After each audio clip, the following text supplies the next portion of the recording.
Hello, everyone, and welcome back to the Erasmus Expeditions. We are here with episode 3, the final episode of our Firefly trilogy here at Stepping Stones. Tonight's episode, session, whatever you want to call it, is titled Before the Devil Knows. We are running this game using Cortex Prime, at least allegedly. We are kind of learning as we go, and tonight I hope is going to be just as fun as the first 2 episodes have been. This has been incredible so far. The characters that these players have brought to the table are so well-rounded and fit against one another as a team in a really, really fun way. So I'm excited to see how that's going to happen now that the heat might get a little turned up. Before I continue, I'm going to give the same warning that I give at the top of every single one of my games, and that is, if foul language and mature subject matter and immature humor are things that bother you, then you have found yourself in a very, very dark corner of the internet, and you should turn around. That's a fair enough warning, and there you have it. If those things don't bother you, then welcome. You found a home. Anybody who is tuning in, I sincerely do appreciate you giving us a watch and for hanging out with us. So before we get things rolling, I'm going to pass things over to my players so that they can introduce themselves, tell you where you might be able to find them on the internet, anything that they have going on, they can plug, and then we'll get started. So we're going to start with Jake. Hey internets, it's Jake from Mini Terrain Domain, and that's where you can find me. On Monday nights, you can find me and Carrie in Scribes and Scrolls, the Candlekeep Mysteries, an adventure campaign set around a set of investigators working for the library. On Thursdays is our longest running campaign at over 3.5 years in season 6, The Dawnbringers, The Wild Beyond the Witchlight. We also have other GMs that run stuff on the channel occasionally. Jeremy has actually run some stuff on there. Neophet, our friend Jay, is finishing up a Star Wars series right now, I believe, that intermittently appears on the channel, and other great stuff like that. And stay tuned to Mini Terrain Domain for updates on mental health charity streaming coming up soon. And I'm playing Scoot McDuff, from Stowaway to Lovable Scamp and Procurer of Shiny Things. That's me.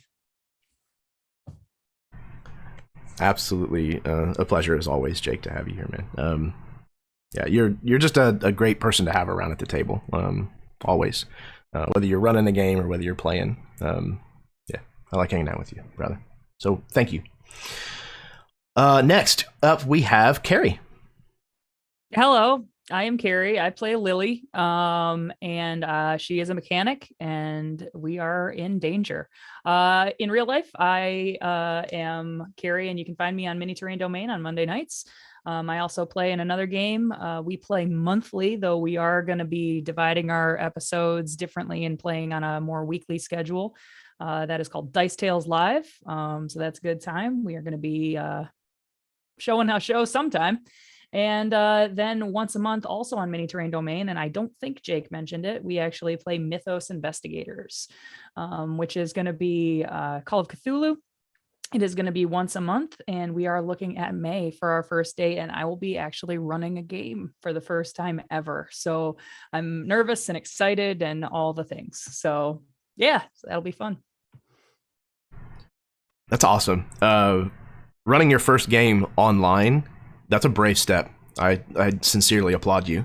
There's not a lot of people that would that would accept that challenge, but that's good. And again, like, you're playing with a group that you've played with before, so you know the comfort is the most important thing as a GM. That's what I said. I trust them implicitly, and if I'm gonna play with anybody, if I'm gonna run for anybody the first time, it would be them. Yep, that's the way to do it, honestly. And I know a lot of the people that you're playing with, and they'll take good care of you. So, but yeah, super happy that you're here, Carrie. This has been an incredible debut on the channel. You've been you've been a treat to have, and I would welcome you back in a heartbeat. Speaking of heartbeats, Austin.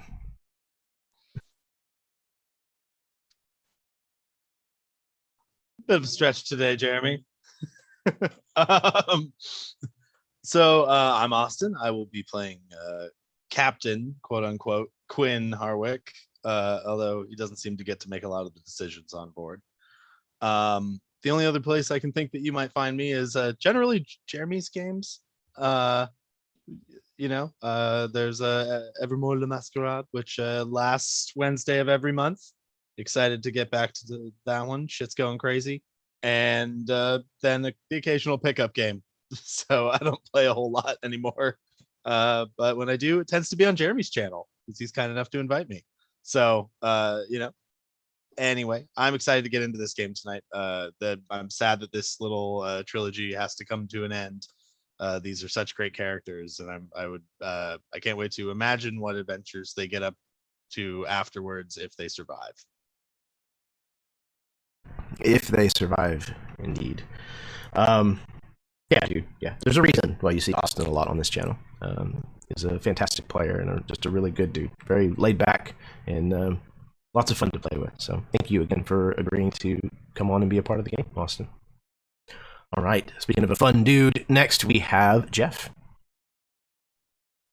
Hello, I am a fun dude, Jeff, here, ready to play. You can find me on Tabletop Terrors if you want to see stuff that I'm involved in, talking game design and such.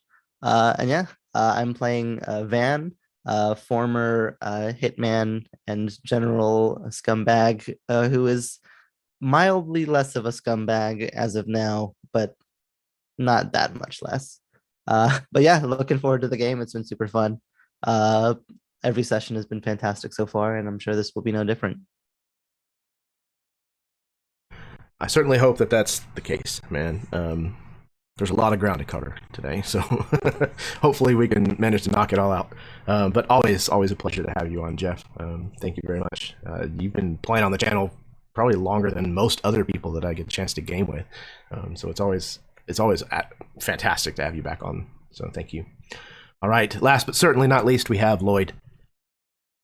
I don't get it. Speaking of, huh? That's speaking of, last but not least, yeah. Lloyd. Yeah, I'm Lloyd. I run JarlDM occasionally on Twitch. This Tuesday, we're starting a narrative campaign of Star Wars Legion, the miniatures game, with Keel and Barker, at the very least. So if you want to come by and see that, you can.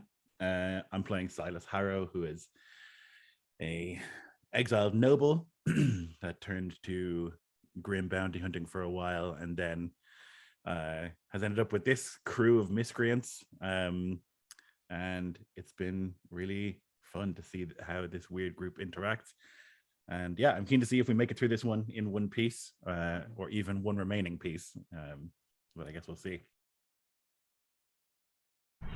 Yeah, it's been really awesome getting to explore this kind of new system with all of you as players, because you're all very kind of go with the flow as far as mechanics go and things like that. So it's been a relief to not have to have all of that nailed down on my side. But if you came here looking for a Cortex Prime tutorial, I sincerely apologize because you're not going to find it here. But hopefully, by my mistakes, you will learn just as much as you would if you watched somebody who knew what the hell they were doing. But anybody who mentioned a channel, you should be able to find the link for it in the description of the video. Please do take the time to go check it out. I promise you it is well worth the time that it will take for you to go just show them a little bit of love. Okay, I think that covers all of the business side of things, so I think we are ready to go. All right, let's do this.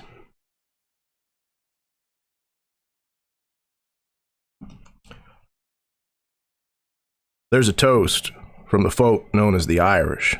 From Earth it was that says, "May you be in heaven half an hour before the devil knows you're dead." At times, a head start on outrunning our sins is all that we can hope for. But when the devil catches you by your tail, you gotta give as good as you get. The lesson here comes from the myth of the Hex namesake itself. And they hurled 300 boulders from their massive hands, one after another, and overshadowed the Titans with their missiles. They sent them down under the broad-pathed earth, and bound them in distressful bonds after they had gained victory over them with their hands. High-spirited though they were, as far down beneath the earth as the sky is above the ground. We open on the town of Shilio on the moon of Hades. As we fly past the front of the Shady Lady and into an alleyway, we see the boots of an unfortunate soul sticking out from between a stack of barrels. And we continue upwards to where a lone drain pipe protrudes from the 3rd floor. A window not far from where it disappears into the wall. Scoot, what are you up to? Scooting. I believe that was my last thing I was doing, was scooting on up that drain pipe using my small wiry frame, trying to get into this office, because the inside was way too much going on in there, both in terms of folks that would probably try to stop us, but quite frankly, there was too much for Scoot to look at on the inside. All right. So as you're beginning to kind of shimmy your way up this drain pipe, we're going to go ahead and get a roll right out of the gate. Awesome. So why don't you go ahead and tell me how you're going to build your dice pool. Let's look at, I guess, distinctions first. See if there's one that might apply. Man, that's a tricky one. I mean, I think right off the bat, kind of the first distinction I had was he's a spaceport footpad on the Dodge. So Scoot's used to climbing in, under, around, and through things where he's not supposed to be. Yeah, I So think that makes perfect sense. That would be a start with a D8 for that one. Mm-hmm, mm-hmm.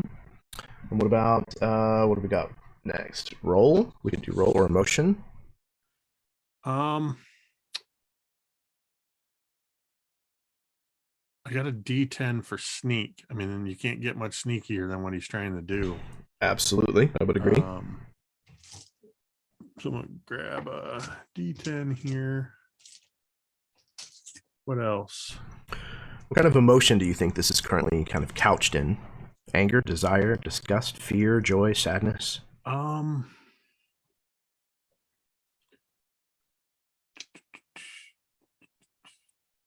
That's a good question. It's not anger. I think if anything, it'd be a desire. This is a chance to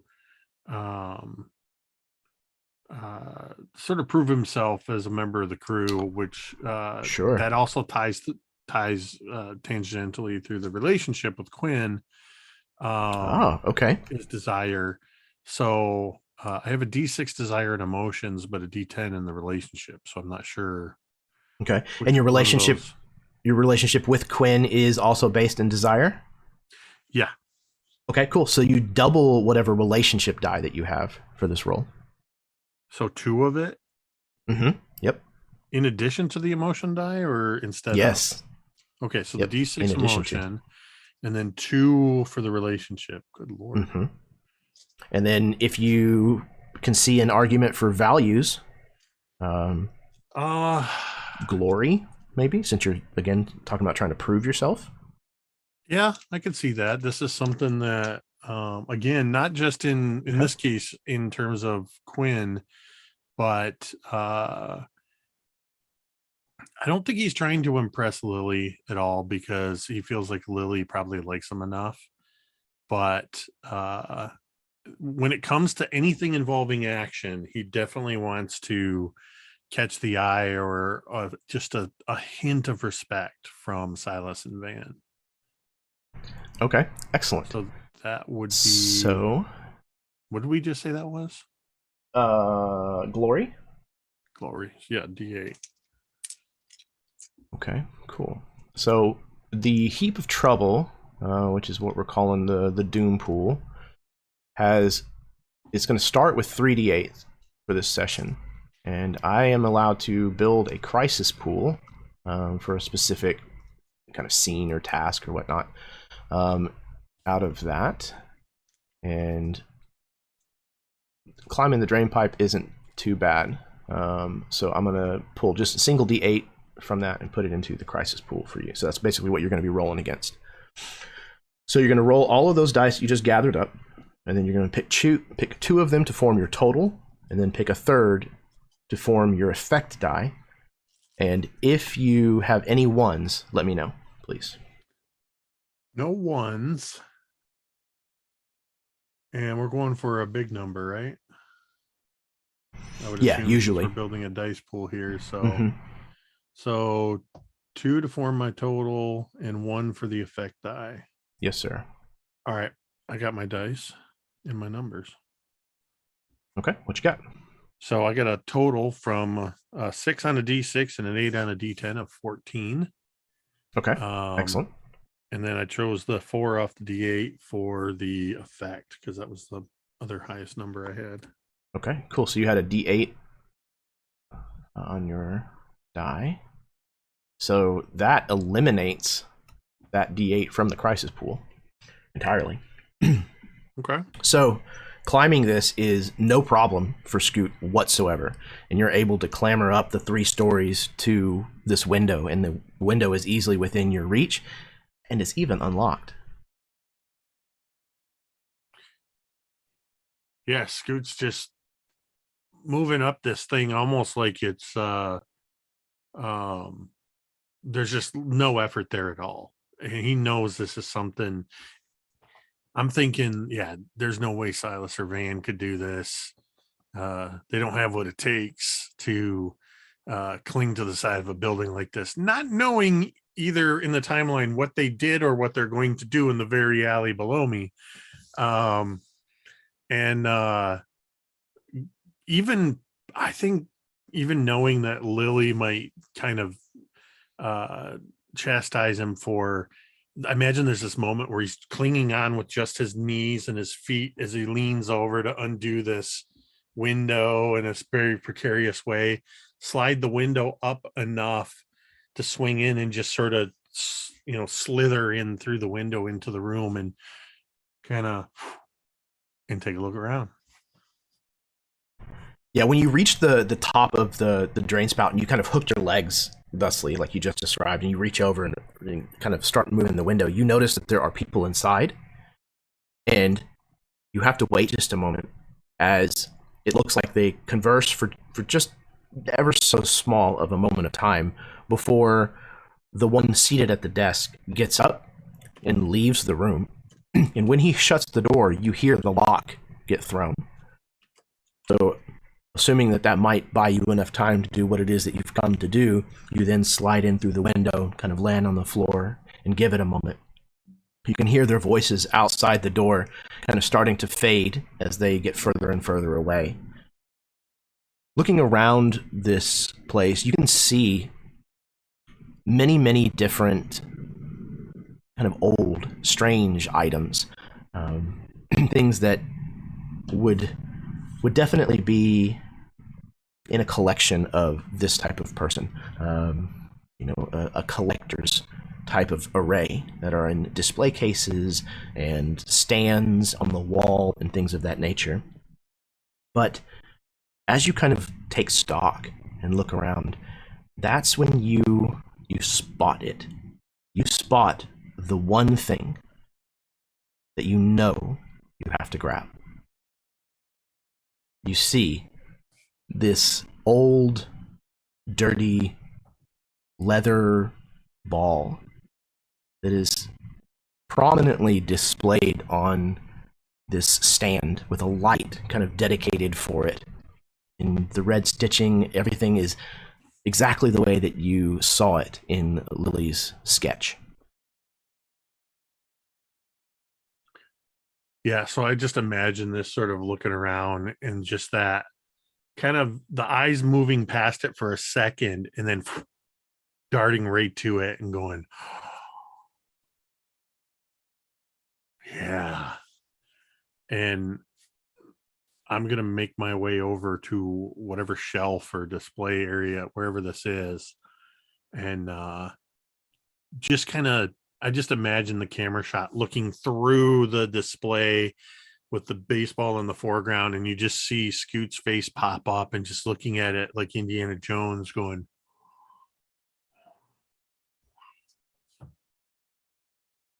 is it in a case, like a little display case, or is it sitting on like a display stand? Or yeah, it's just got like a stand. It's like some kind of weird funky shaped thing. It's got like 3 points that barely touch the baseball kind of thing, kind of keep it aloft, but there's no glass or anything around it.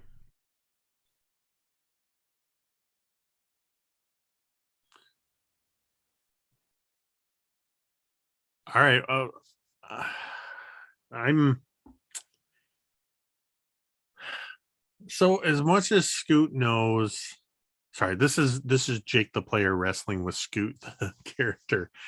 As much as Scoot knows how to deal with people in spaceports and nicking things, a cat burglar he is not.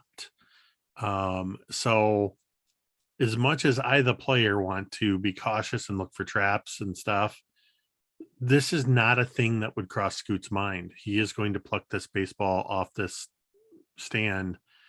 And actually, yeah, I think he would grab the stand too, thinking that's probably worth something. But he that's kind of an afterthought. It's like, yoink. Oh, wait, yeah, I'll take that too. Maybe if we would see a close-up shot of the baseball, Scoot's hand like pulling it away, and there's like a pause, and then his hand comes and grabs the stand. Exactly. Yeah. Perfect. Exactly. Okay.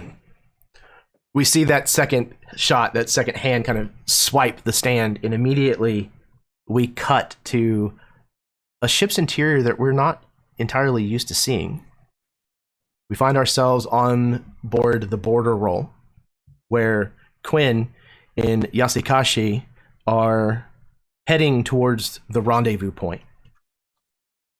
We see as they break atmosphere, and we can see all around them the mining vessels kind of moving to and fro from the asteroid field.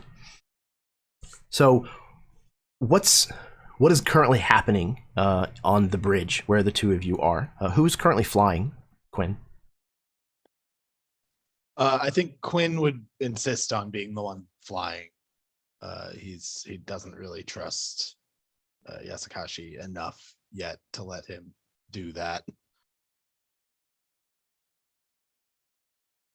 So Yasukashi is kind of standing behind you. No, don't touch that. Look, it would just be easier if you just let me fly. It's my ship. I could fly. He'll look up at him for just a moment, look down at the controls. Does this look like, is this ship look heavily modified, or does it look like fairly standard to its stock? I imagine that most of it is probably stock, but you can definitely see some very clear modifications that have been made.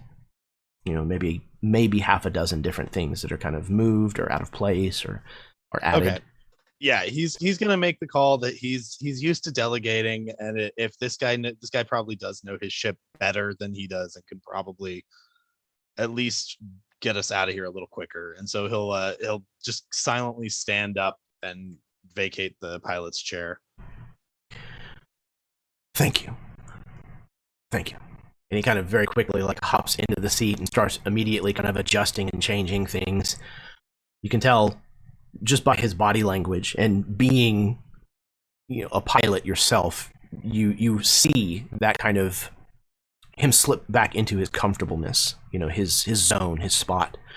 He kind of takes the stick and just very casually kind of just starts to, move off in the direction that your navigation has told you need to head for the rendezvous point. So as he's kind of just flying, there's not really a lot of issue just yet. There's plenty of asteroids around, but you're not amongst them or anything. What is it that you're planning on doing in the meantime?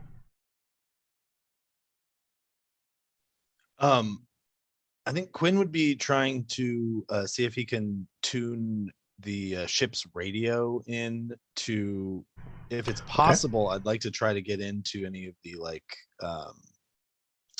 security channels and see if I can hear any chatter. I want to know if anything is happening with my friends, if I need to change the course and go somewhere else, cause a diversion or something. Just trying to figure out what our next step will be if anyone's in trouble.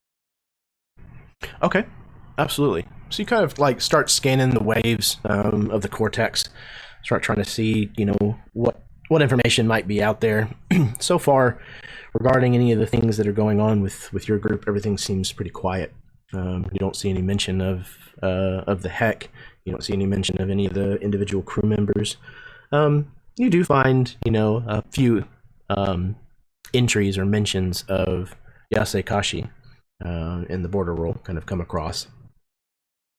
But it's as you're maybe even checking on one of these particular things that you hear a very distinct noise behind you. You hear the cocking hammer of a gun.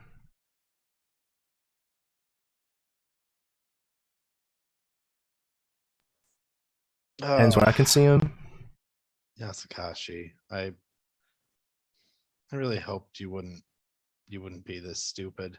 No. See, this is how this works. I'm the guy with the gun. You're the guy with his hands in the air. So, do me a favor. Nice go gun. ahead and move over here. Move to the side. Yeah. We find ourselves in a little bit of a predicament, Quinn. Wouldn't you say?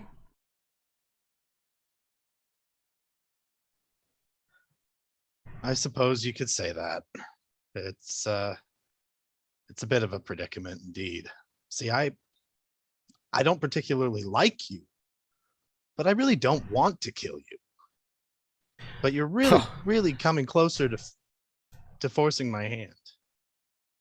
Well, I don't really take kindly to being forced into a wall, backed into a corner, having my gun taken away from me, people taking stuff off of my ship. It makes me a little jumpy. Thankfully, I've learned not to trust people. And that's not the only gun that I have. You look, and the gun that he's holding on you is not the one that you had returned to him. This one is like a short, it looks like pieces of it have been sawed off. Your guess is it was probably affixed under the console of the bridge.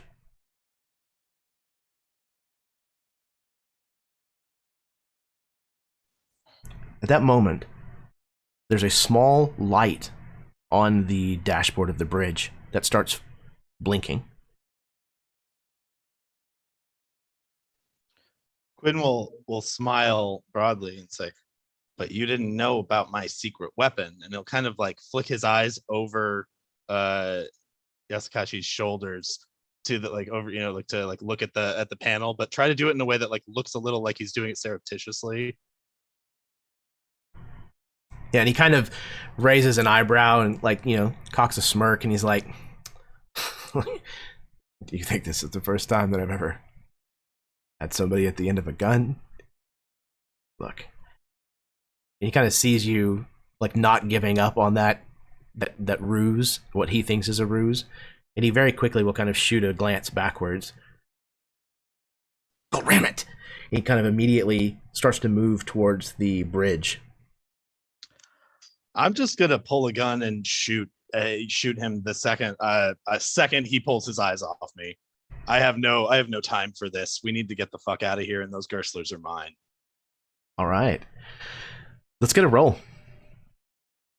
Let's build us a roll. You got a distinction that you think fits?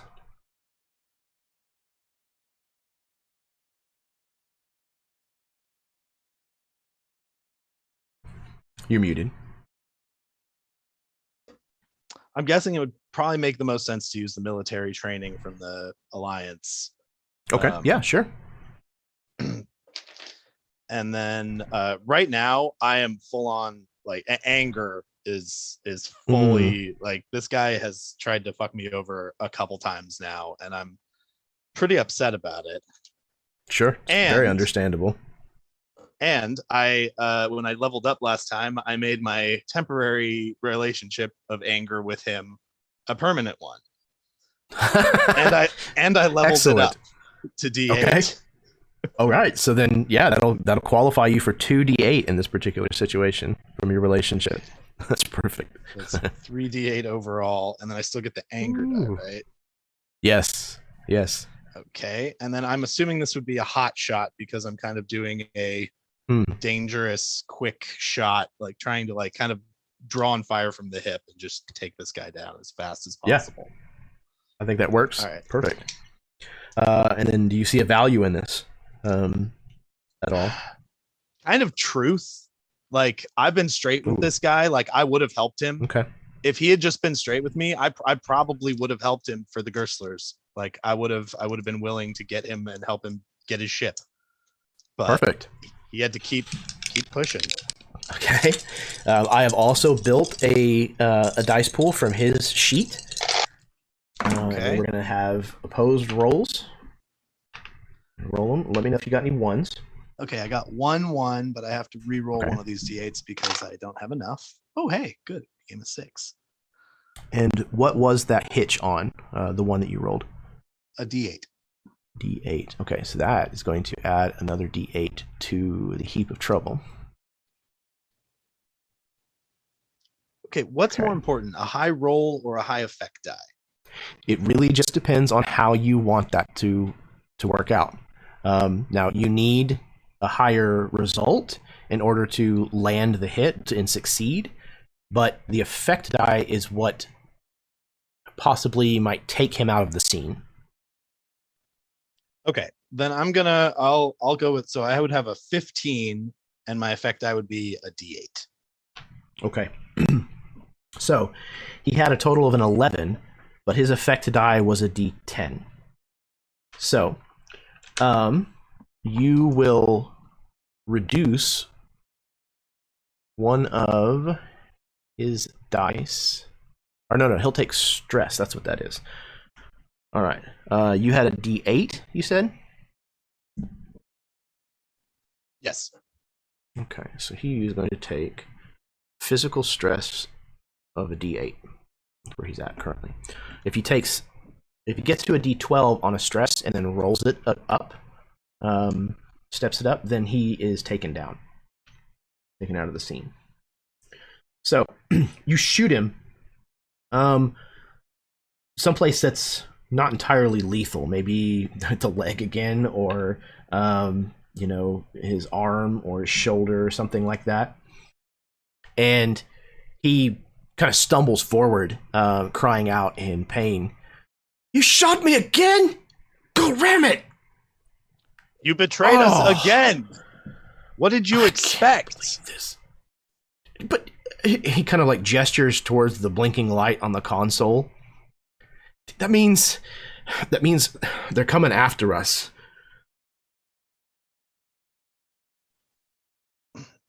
Well, then quit bleeding out and get out of the way. And he's actually, as he's saying this, he's going to kind of realize, I don't really care what this guy does. And I want to just try to pistol whip him in the face. Like, I want to just knock him out if I can. I need him to be out of my life for the time being. Like, I got bigger shit. Sure. Okay. All right. I think narratively it makes sense that that's just going to happen. So he's kind of staggering from this wound, kind of not paying full attention, being very concerned that it seems like you're being pursued. And he kind of just turns around just at the last moment, and he catches the butt of your pistol across his temple and collapses in a heap on the floor. Yeah, Quinn will just kind of like push him aside, sit down in the pilot seat, kind of do a quick once over, crack his knuckles, crack his neck, and start doing everything he can to start pushing this boat into high gear. Excellent. I just see chat. You do not get a new plot point at the end of each session, necessarily. If you have none at the beginning of a session, then you start with at least one. And anytime that you roll a 1, so know that we've had at least one, if not maybe 2, so far. If you roll a 1, that also gets you a plot point. So I get another plot point for that 1 I rolled. Yep. Every hitch. Okay. No other questions? All right, sweet. So, you've knocked out Yasukashi. He goes down like a sack of potatoes. And you get behind the sticks and you start doing your thing. You realize again that light flickering is that you have been basically locked on, that people are following you and looking on the scans, the cameras or whatever that kind of face the rear of the ship. You can see that several of these like mining defense fighter type vessels are now kind of like following you, and ahead of you is this asteroid field.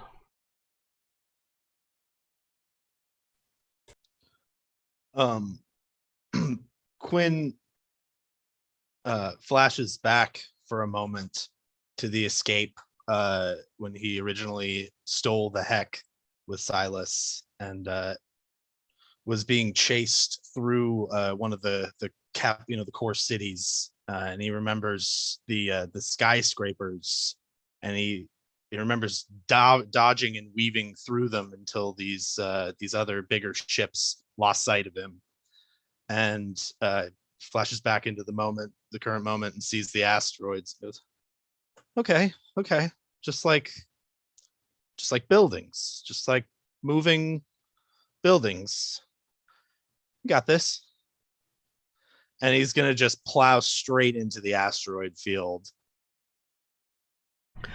And as soon as we see Quinn kind of take the sticks hard to the port side, and we see the barrel roll kind of spin lists to the side and head straight into the asteroid field, we cut back to dirt side, where we're now inside the Shady Lady, and we see that Silas, Van, and Lily are all here. What are the three of you currently up to inside the Shady Lady? I would imagine that, like, having found each other, we would just probably be sitting at that table kind of quietly talking, and just for a while talking very quietly about like plans and waiting for Scoot, but then kind of just shooting the bull while we're waiting for him. And I would ask for an explanation on, so how did everything go with what was the guy's name? What guy? God, I hated how you said that. Okay, what guy it is. We've enjoyed a nice walk around this charming, quaint little town, and now we're having some cool refreshments with a charming young lady that we've met here. I feel like nothing about what you just said was true, and I'm insulted, and I want you to know that.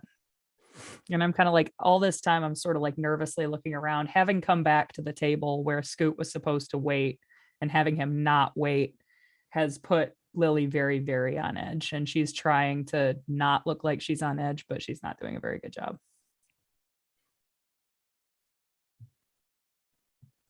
I believe that all of us are capable at the things that we are good at. And that includes every member of the ship, those who are not here right now. And I believe that there is little to worry about. We have gone over the plan several times. And then Lily kind of thinks to herself about the idea of Scoot actually following a plan and just gets nervous all over again. She looks over at Van, and what is his countenance right now? Like, what is his vibe? I think when Silas says like everyone here is good at what they do, Van has a face that matches his particular skill set. Mm-hmm. Mm-hmm. And so I forgot, in the timeline, has the border roll, has it taken off? Did we see it, or do we know that it's kind of away? Yeah, you saw it in Okay. the sky just before you and Scoot kind of entered. Okay. Good. Okay. So Is there a way to now, communicate with Quinn at this distance, or no? I don't Maybe know if- how the technology technically works in the show, but I think that they communicate. I don't know about outside of atmosphere, but I'm fine with it in this situation. Yeah, okay. Then maybe Silas would like punch some numbers into a little communicator. Hey Quinn, how's everything going? According to plan? Yeah, you hear like a static crackle, and like what sounds like creaking, as you hear a ship being pushed like maybe to the edge of its limits. And Quinn is very strained. Yeah, no, things are going okay here. Things are going okay. The bastard tried to double cross me, but I saw it coming. He's maybe bleeding out, but hopefully I'll make the rendezvous. Good to know. And Silas is like working hard on maintaining everything's fine composure. He thinks the plan is going probably as well as it could be, considering what a disaster of a plan it was, and how many unknown elements there are, and how many things are happening at once. And he's trying very hard to be like, this is fine, everything is okay, everyone's good at the things that they do, and nothing's going to, and everything's fine, and nothing hurts. Sort of. And he's trying really hard to especially portray that to Lily, who he thinks is like maybe freaking out a little bit. So he's trying to project an image of like, it's fine, we've done the work. And he'll look and say,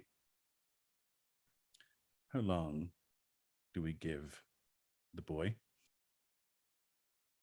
what do you mean? As long as he needs. What's the alternative? I mean, before we must do something. Oh. Well, he's been up there for about, it's been like about what, 10 minutes? Maybe. Maybe not Maybe. even that long. Not quite 10 minutes. I say we give him another 5 at most. And we follow him up.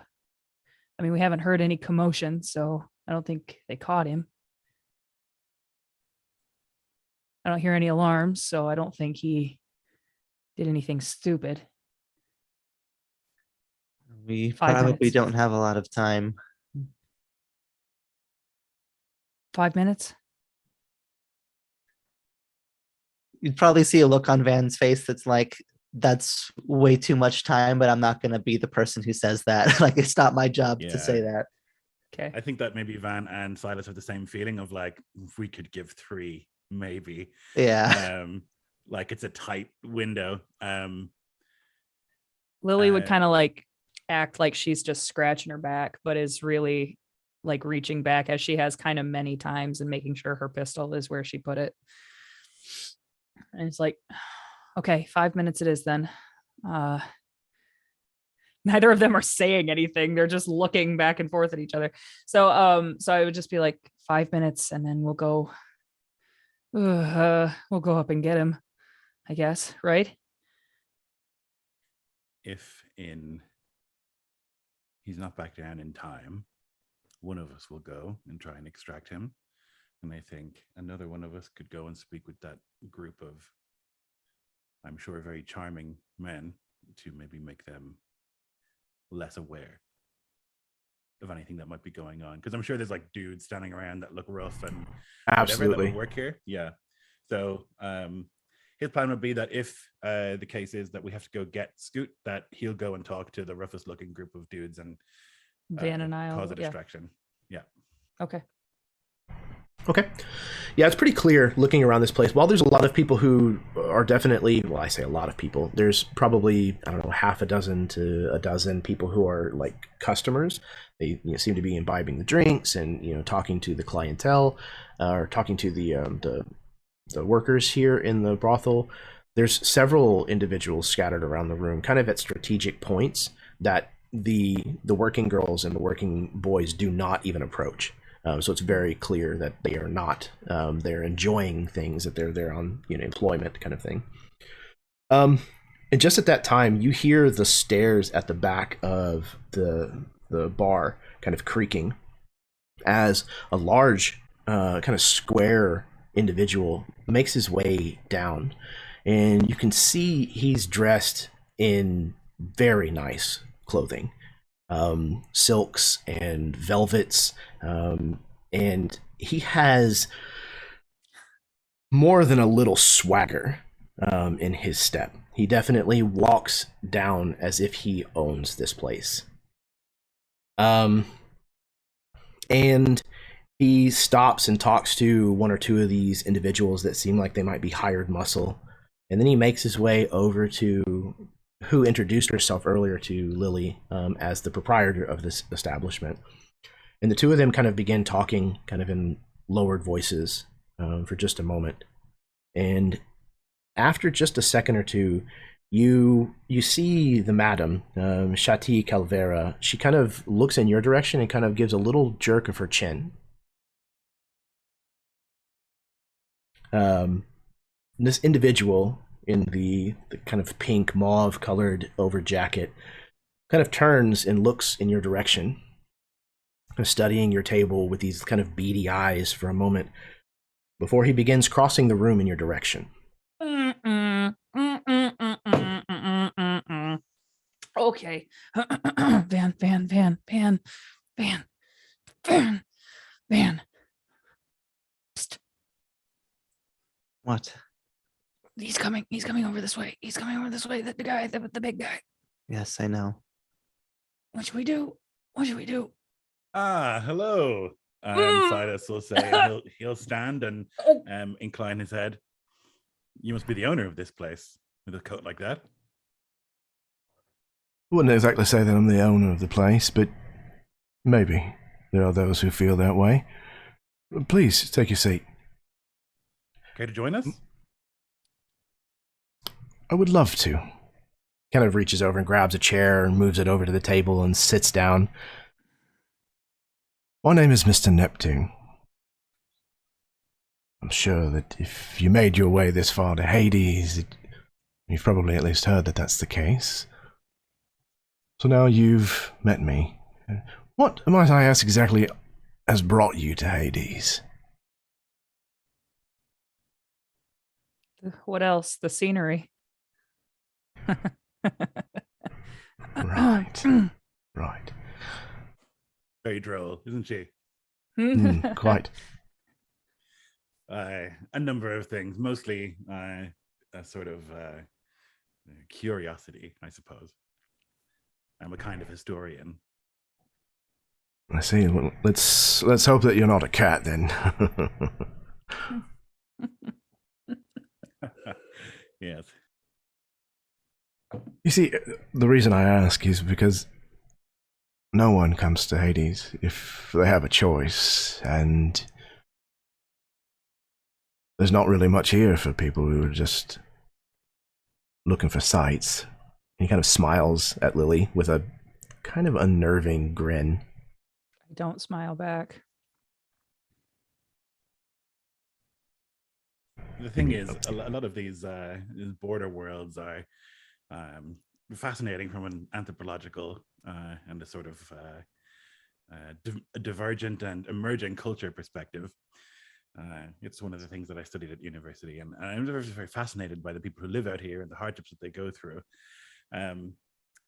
I have been documenting the sort of experiences of people on these worlds, and he'll just launch into this like made up diatribe about his study of border people or whatever. And he's trying to bore this man as much as possible with detail. He'll say like, and the effect of the Battle of Serenity Valley and all of that, and the displacement and diaspora that followed the war, and all these things are really fascinating to me. And I actually have a number of books you might be interested in if this is something that's in your wheelhouse of interest. You do seem a cultured fellow and well educated, so maybe. All right, let's get a roll. Let's see how well this blustering is going to do. Oh God! Okay. For a hot second, Lily is feeling confident because if anybody can bullshit him, it might be Silas. Let's switch things. Ooh, this freaking guy! No, thank you. What is this? Let's see. Hopefully this works. Hey, all right. So I've got a little like mock table set up. We've got Neptune and his kind of general write-up as a major GMPC. Got the heap of trouble and crisis pools and such on the outside. Well, a couple other players that might end up being involved. But we'll see how this roll goes. So starting with distinctions. What are you thinking, Lloyd? Yeah, I think Exiled Noble is what I'll use here. Because I'm pretending to be a scholar, and I would have learned that stuff, I imagine, in university and stuff, enough to at least sort of blindside people who aren't like that level of educated. Sure. I do have a distinction, which is when I negotiate with nobility or alliance, I can double my talker die. That's my proposal for one. I don't know if that's reasonable or not. Sure. I mean, he's kind of a nobility. I mean, not like noble class nobility, but yeah, he's like a very well connected mob boss. So in a sense, I could see an argument for nobility. Okay. And then it would be emotions. I think it's fear. Okay, sure. If it doesn't go well, we're in big trouble. Yeah. And then what else? I've doubled my talker die. Values. I don't know if a value necessarily applies here beyond survival. Right.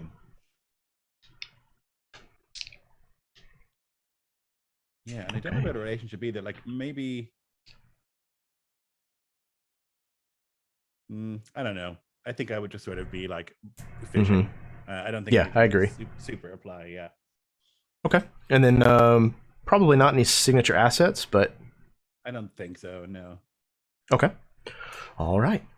I'm going to call on his D6 from Shrewd and Cunning, and then I'm going to combine that with the dice from the Heap of Trouble to form his dice pool, and we're going to roll those up opposed to one another.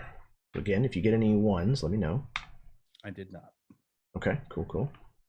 No ones on this side either. Okay. Boom. All right, what you got? So I got a 6 and an 8 on my D8s for a 14. Okay. And I'll use a D10 for my effect die. Ooh, good. Okay. So he also had a 14 on his die result, but he only has a D8 on his effect die. So he is like scrutinizing every single word that you say. And there's a point where he kind of starts to make like motions to some of the individuals that are around the room who start paying attention to what's going on at the table. They're not necessarily drawing their weapons or approaching, but they're definitely now eyes on your table. But at some point you find his scrutiny wanes just a little, just ever so slightly, and he just kind of nods. All right. Suit yourself then. Study all you like. If there's anything that I can help you with, then I'll be happy to oblige you. Well, I'm sure some of your men would have fought in Serenity Valley or other battles in the war. If I could speak to some of them, that would be a great help. Did you yourself? Are you a veteran or? No, I managed to follow other pursuits whenever the War for Unification broke out. I see. Well, I'm still interested in your insights into a border world like this and what it's like to try and govern such a place. Maybe if you have time this evening or tomorrow even, I might call upon you. That sounds wonderful. At that moment, the front doors of the Shady Lady burst open, and two of his hired guns enter, dragging the body of Doc Scopes with them. Doc's been murdered! They kind of very quickly move him over to one of the tables that they quickly clear off and kind of hurl his body up onto the table. Mr. Neptune kind of watches this unfold, watches him cross the room.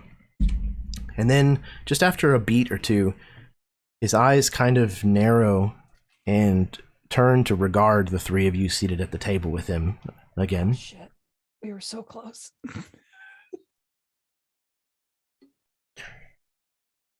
Tell me, have you met my men? Not these lot here, but Doc Scopes, perhaps, or Elijah. And he kind of snaps his fingers, and a man from the other room joins, and you can see he's got quite a swagger about his step. His sleeves rolled up, his shooting hand free of a glove. This is Greedy McCreed. He's known for his immaculate speed with a handgun. He kind of steps into the room and leans against the far wall, just casually kind of watching what's happening. You say that the doctor has been murdered? That must be quite a blow to a town this small. It would be very surprising. Oftentimes, whenever someone turns up dead, it's, I found at least, it's usually somebody who's not from around the place, you know? Somebody new. Somebody unacquainted with the way that things are done. You know, that's fascinating because my research would suggest that xenophobia is a very common trait in these border worlds. The idea that outsiders are often the problem in these situations. That actually supports a lot of the research I've been doing. In fact, if you'll give me a few moments, I could go to the ship and I could bring you all of the documents that support this. It's actually a fascinating case study. That sounds fantastic. Why don't you go to your ship and you get your documentation, and I'll sit here and have a chat with your friend. And he kind of looks at you, Lily. I would look at Silas and I would just nod. I'd be like, sure. Yeah, I'm sure he'll be right back. We're parked right nearby. Won't take him terribly long to get there and get back.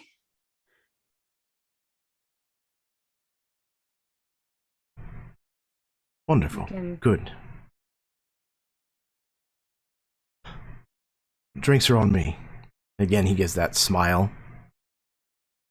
And I can't. I want to smile, like I want to, but I can't. Lily's scared.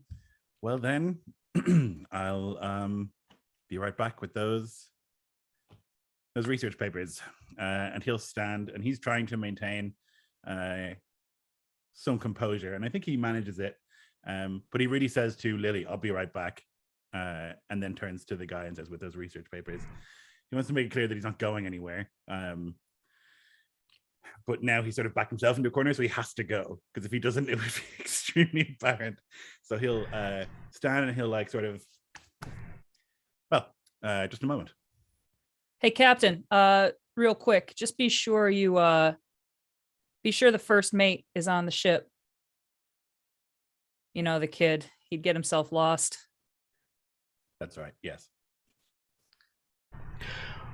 I think Ben would kind of like glance between like Silas and then Lily and Mr. Neptune of like not exactly sure of where he's supposed to go in this situation. Because the insinuation by Mr. Neptune kind of seemed directed towards Lily, but I don't think he would get up and leave unless he was like directed to. I would look over at Van and be like, maybe you can help the captain here find the first mate. Who knows what he's up to? Yeah, And he's the only one that knows where those documents are, those research papers. Yeah, I'll finish my drink and then I'll be right there. Good. It might take a few moments. The research assistant, a boy, he manages the documents, and well, it's his job to keep track of things. But I'll find them as quickly as I can. I'll be right back. You get to the door, Silas. You can even kind of like reach out and put your hand and start kind of swinging it on its hinge, and Mr. Neptune says, "Mr. Harrow, you arrived on a ship called the Hecachondries, and I couldn't help but notice there was someone else on the ship with you. Someone who's, well, a tad troublesome, I'm afraid. His name is Yasekashi. He wouldn't happen to be still on your ship, would he?" I'm not sure who Silas Harrow is, but I did shoot a man named Yasekashi. See. What about you? This is a long time ago, but he tried to steal something from me, and I dealt with him. I see. And you? It kind of looks at Lily. Do you know of the whereabouts of Yasekashi? Yeah, he tried to steal from us. Like the captain here said, captain shot him. That's You strange. get to make that mistake with us. He indicates a screen that's kind of on the wall of the side of the bar, and it switches from whatever like typical rolling entertainment that's kind of displayed to like security camera footage of the STEM platform, and we see the Heck landing. We kind of see all of you disembark, and then we very clearly see Quinn and Yasekashi come out of the ship. You see, though I too have shot Yasekashi, he very clearly is not dead. Oddly enough, it seems as if he's exited the very same ship as all of you. Oh, that Yasekashi. I'm kidding. I don't actually say that. You can also probably see then from the footage, if it keeps on going, that he does not go with us. He goes elsewhere. We dropped him off here. Yes, in fact, he switches the camera feed to show the platform where you see the border roll. And you can see Quinn and Yasekashi very clearly engaging in a firefight with a lot of fire with some of the hired men that were on the platform before getting into the border roll and flying away. Lily is sneaking her hand near to the small of her back. Very, very slowly. All right, so Mr. Neptune, I can see that things have gotten a little hairy here, and that there has been a series of misunderstandings. And so before any violence occurs, I think it might be good that we all just take a moment and think and maybe discuss before anyone pulls a gun or starts shooting. So, just to clear the table here, you've already lied to me. You came to this moon for whatever reason. You've already killed a few of my men. And he kind of indicates the platform and Doc. But now, all of a sudden, you want reason to prevail. You don't want things to de-escalate into violence. Well, yes. you're an important luminary in this part of the verse, and you're currently in a great deal of danger, and so I don't want anything to happen to you.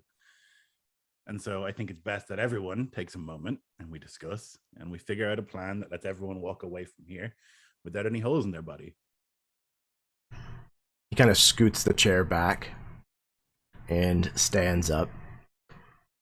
Danger. What danger am I in?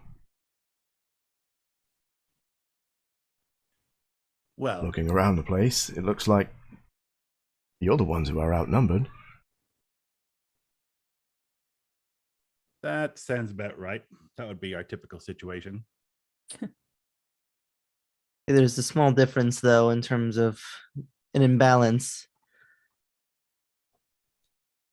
If we both die, you still lose.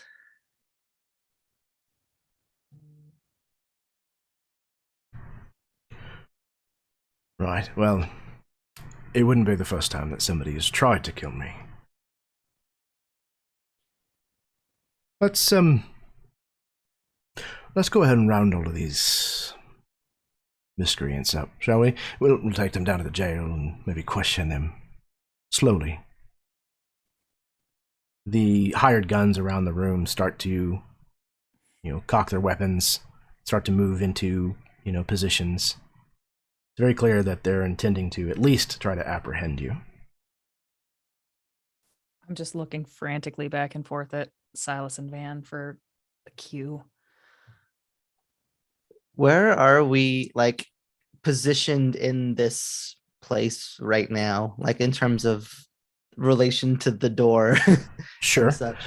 So, I don't know which one of you would have sat first, but Lily was in the place first. So, depending on kind of where Lily would have positioned herself, I guess it's probably where you're seated. I mean, we were near the door. As I recall, the madam made sure we sat near the door. She was under the impression that we were not here to partake in the services and the shady lady, that I was just going to go get a drink. And I had at the time a child with me. So, so I think we were near-ish to the door, but depending on where the tables are arranged and stuff, I don't know. Yeah. So I would say you're probably within 15 to 20 feet of the front door. So not terribly far. I think there would be just a quick glance across Van's face as he would look to the two of you, which I think Silas in particular would kind of know, we need to do something this second, or we will be brutally tortured and murdered. So I think with that, Van will try to basically kick the table down towards Mr. Neptune to try to hopefully knock him off balance and also potentially provide some meager cover. And in the same sort of breadth of motion, Van will put his hand on your back, Lily, and just shove you towards the door, hard. Awesome. I allow myself to be shoved. Things only whispered in D&D, or games like it. We're gonna have to shoot okay. in the saloon, guys. It's really happening. Yeah. All right, Jeff. Let's build a roll. Let's see how well this kind of, the upending of the table and the distraction and whatnot all kind of goes. All right.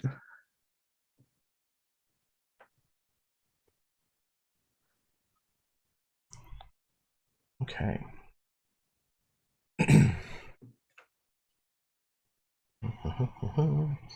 So this will be.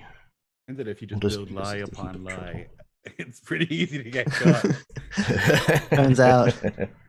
Especially if security. Turns out if you cameras are get caught involved. in HD too, then Yeah. that also makes it easy to get That's caught. 1080. My God. Perfect. Okay, let's see here. All right, so I'm going to build Crisis Pool out of the Heap of Trouble. I need to get back to Owlbear Rodeo here. All right, we're going to build this down here. I'm going to put 2d8 there. Okay. What you thinking, Jeff? What you got? All right. So I got for my distinctions, I think I'm actually going to call upon my "How do you want to die," which I have as outsmarted with a knife in my back, which is not this scenario. Like this is not how Van is meant to go down. Basically. Okay. Yeah. Perfect. Heavy seems like the pretty obvious role in this scenario, trying to just cause a big commotion. Sure. Yeah. Absolutely. Okay. I think I might also call on my relationship with Lily in this situation, because like part of this chaos is actually meant to get her out of here. Like if someone's going to get shot in this scenario, Van wants it to be him. Sure. You specifically mentioned pushing her out of the way, so I definitely think that would come into play. What is the relationship that you have with Lily couched in? Sadness, actually. Okay. Have you decided on your emotion yet for this role? I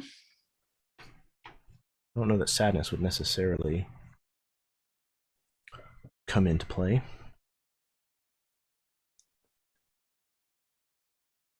Yeah, I'm not sure on the emotion one. Like none of them feel natural. Like if I had to pick one, I could probably start grasping for a reason.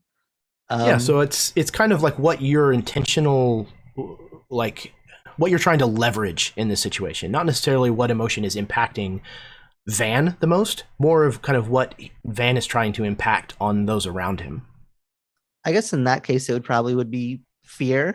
Okay, sure. Like the bigger the commotion, the more chance that the big boss gets hurt, which is, I'm sure someone like him puts on a brave face, but I'm sure you don't get to a position like that without worrying about losing it in some sense. And part of this is to cause confusion. And if you break confusion down, really confusion is based in anger, or not anger, but fear, because you don't know what's going on. And that's a very uncomfortable feeling for people. So I think that makes perfect sense. Okay. And then value would be the only other one? Yeah, potentially. If you can think of one. Power, maybe? Yeah, just trying to like exert his influence. Gain control of the situation. Okay, this is quite the pool. Yep. This is lined up very well in terms of my dice sizes. Oh boy. Oh boy. Okay. No hitches. Okay.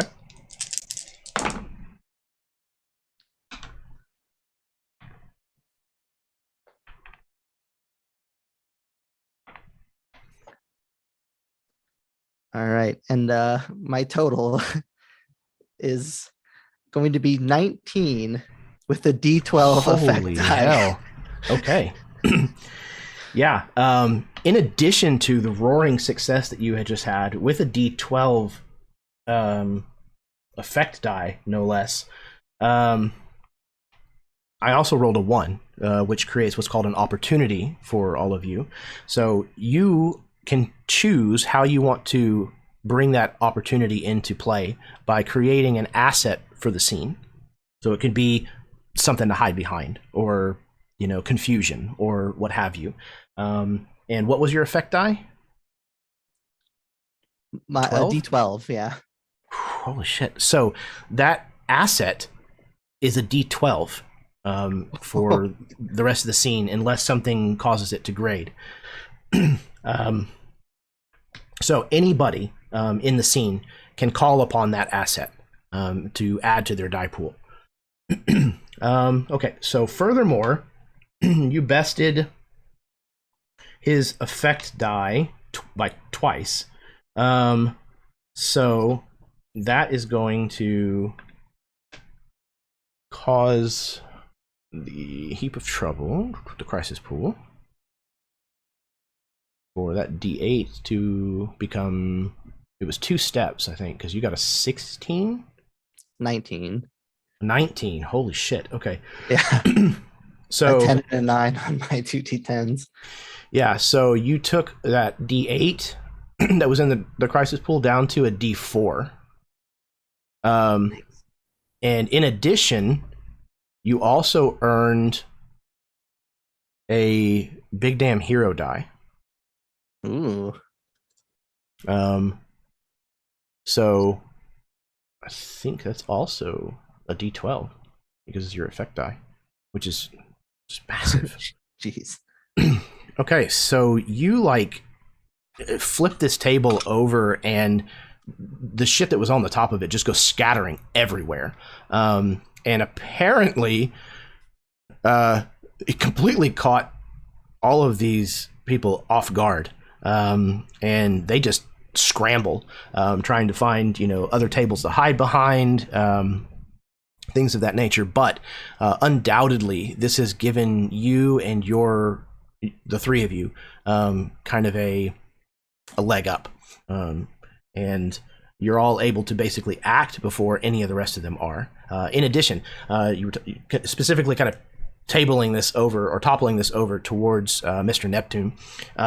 He kind of has to take a massive step back to try to get away from this table landing on his foot. And as he does so, he trips over one of the other chairs and goes sprawling back onto the floor on his back in a very non-graceful style. So very quickly, this is going to devolve into what I called the shootout at the Shady Lady. So very quickly, why did you have this screen prepared? All right. So, Van, you have managed to flip this table over and kind of create this commotion. In that moment of commotion, Silas and Lily, what are the two of you doing? Silas is going to shoot Elijah. Excellent choice. Okay. Nice. All right. So Something first, Lily? 'Cause I just, I would do something at the same time, but we can deal with things here one at a time. Okay. Okay. I've been building my pool because I figured we would get here. sure. Awesome. So, Exile Noble Turn Bounty Hunter is my distinction. My role is going to be Hotshot because this is for sure the time when backs are against the wall and it all kind of comes, all the marbles. Power, the value. Anger, the emotion. I think he's angry that it didn't work and that he's been caught. He's like embarrassed and angry that like all of the plan has fallen apart so quickly. And I'm going to use my relationship die with Lily as well, because he is most concerned about Lily being harmed. Like Van and Silas both know the stakes of being in a situation like this. And I think are both comfortable with the idea that like if they get injured, it's part of the job. But Lily is not like a mercenary, and like it would weigh heavy on Silas, I think. I also have the Answerer, which is my pistol, my dueling pistol that I have brought. And on top of all this, my distinction is I can spend a plot point to increase the effect die when I'm trying to harm my mark. And Elijah is one of the two marks that we sat upon when we started this. So with all that in mind, I'm going to roll a bunch of dice and we'll see how it goes. Okay. Hell yeah. See. That is... Oh my goodness. Okay, so a 7 and a 12. I'm going to use the 12, so to put me at a 19. Because I can spend a plot point, which I will, to increase my effect die. So it'll be exactly what Jeff just rolled, 19 with a D12 effect die. Holy hell. Okay. Okay, so to build the opposed... Amazingly. Okay, excellent. So anybody who was paying close enough attention, I downgraded Mr. Neptune's Own This Place because he has an ability called Stop Them, which he used in the previous role. He can double his Own This Place die and include an extra die in his result, but then he has to step that down. So his Owns This Place went from a D10 down to a D8. But he's not rolling for anything for this. I just wanted to clarify just for rules' sakes. For Greedy McCreed, I am rolling Cocky, which is a D4 for him, so it's kind of a detriment. Cold-Hearted and Fast Hands. And then he's also going to roll the Crisis Pool in addition. So I don't see any other opportunities that have cropped up. Okay, so He's going to form. Okay. You said you had a 19? Yes. Okay. So you're also going to have a big damn hero die because you bypassed his result by more than 5. So you also have a d12. And his total of 10 is completely smoked. And you had a d12 versus his d8. So that means 2 steps above. I think what that means is fast hands. Oh, I can't do it from that screen. Hold on. His fast hands is going to downgrade from a d10 down to a d8. And this kind of represents his stress, kind of, since he's Okay. Yep. kind of a different kind of an NPC. All right. So, and then right below them, we also have the Neptune Gunmen. And they're kind of represented by a mechanic called a mob. So basically, each of those dice represents a part of the mob. And as you're dealing with them and those step down and disappear, you'll be thinning the mob out, kind of thing. Okay. So you shoot Greedy McCreed and cause him to have to fall back to cover, kind of fall back out of the room, away from the door frame that he was just leaning on, realizing that he has now become a target. He kind of catches some of the, the wood splintering kind of across his face, but mostly kind of superficial damage for the moment. Okay, Lily. Yeah, I think Silas made it Oh, to sorry, the go door, ahead. right? He had made it to the door of the saloon. Oh, yeah. pretty much Yeah, you had your hand on it. So I Nice. think he would turn and shoot, and then he would like pop out, and press himself against the side, sort of. And like shouting Absolutely. for Lily, like, come on, let's go. Mm-hmm. Okay. Yeah, Mhm. Lily, what you doing? So I imagine with Van's shove, Lily is almost like out the door, like just with that shove. So Mm-hmm. in feel free to say no, that's too much. I would want to like burst out the door onto like this raised. You said everything here is more or less like raised, like I'm thinking Red Dead. That's my Yeah. frame of reference.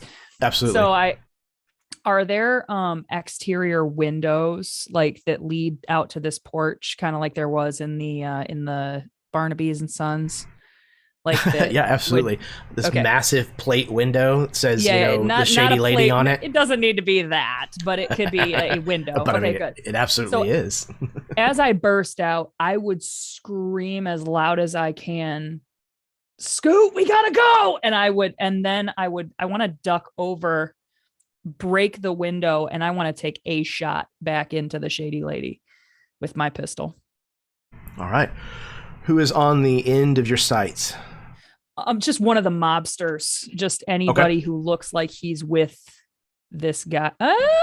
Well, you said this Mr. Neptune is on the floor, right? Is he in a spot where I can see him though? He's the table is upturned. Yeah, I mean, it wouldn't be the cleanest shot that you could take, but you could probably I would shoot him somewhere. at him. I would shoot at him. Okay. He would make Sure. he makes me uncomfortable. So That's fair. I also was a good girl and I did my homework and I have my dice pool. I'm actually going to spend Excellent. a plot point. I have an SFX. I think this is the first Ooh, SFX sweet. maybe we've used. Hell yeah. In my why do you sail the black? It's to escape, and I feel like that's appropriate here. And Yes, my I would SFX agree. 1 was I can spend a plot point to remove an emotion die from a roll and replace it by doubling either my value or my relationship die instead. So I would Perfect. double my relationship die for Scoot, which is a D10, Okay. because that's kind of all I'm thinking about right now is where is he okay, etc. Sure, exactly. So- So this was that call out. You're letting him know that the shit is at the fan. Makes Exactly. perfect Exactly. sense. Okay. So here we go. Oh Christ. Well, I got Uh-oh. 1-1-1. Okay. Then let's see. I did get a 15 and my effect die will be a D8. 15 with a D8. Okay, what die type was your 1 on? A D10. Ooh, okay. So that adds a D10 to the heap of trouble. Sorry, guys. All I right. thought it would be cool. Question, real quick. Sure. For these dice, you said we got like an asset got added. Is that something that only I can use, or is that all No. of us that can call upon that? Anyone can call upon it. So what was the asset? We It have was a a D12 asset for 12, just like yeah. the pure carnage. That It was a said, D12, right? I believe so. I could roll it and get a let's 1 see. and make it even worse. But if you guys want me to roll that and we No. can decide as a team, I'd be happy to add that to my pool. Go What for do the we think? gold. Yeah. Go for Okay. it. Okay, go big or go Alright. home. Here we go, baby. Woohoo! That's adds a 6. So that puts me up to a 21. Okay. Thanks, guys. So that is going to, like I said, be. Oops, what is that doing? Hold on. Oh no. I like the Pressures. idea that like just chaos can be an asset, Yeah. you know, or like Right. Yeah. Well, that makes Mhm. sense. Like, Yeah. you know, people are running and screaming and glass is breaking and it's you like think about it being like a physical thing, but actually confusion is like an asset to you in a situation. yes. Yeah. Absolutely. Could be. Absolutely. Absolutely. Okay. Especially facing an enemy in greater numbers. Uh-huh. Like, you When we are guys only clearly have- outnumbered. Yeah, you only have so many people to coordinate. They need to like get their shit together with their whole little mini army. They could do more damage to themselves by like, because there's so many of them. Exactly.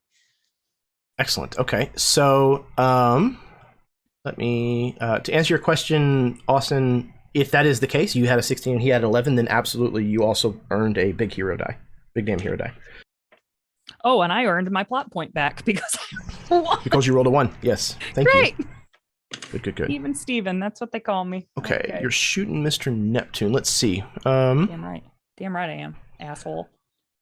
This is going to be the crisis pool currently.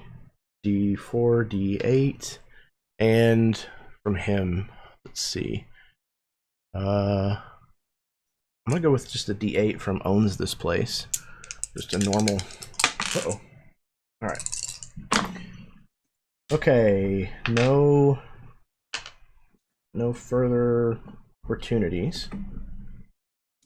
Only a 10 total, with a D8 effect die. What was your effect die again? My effect die was a D8. D8. Okay. So it will still work one down here. So this D4, that's another post-it note. I don't need that. All right. D4 is now going to go away.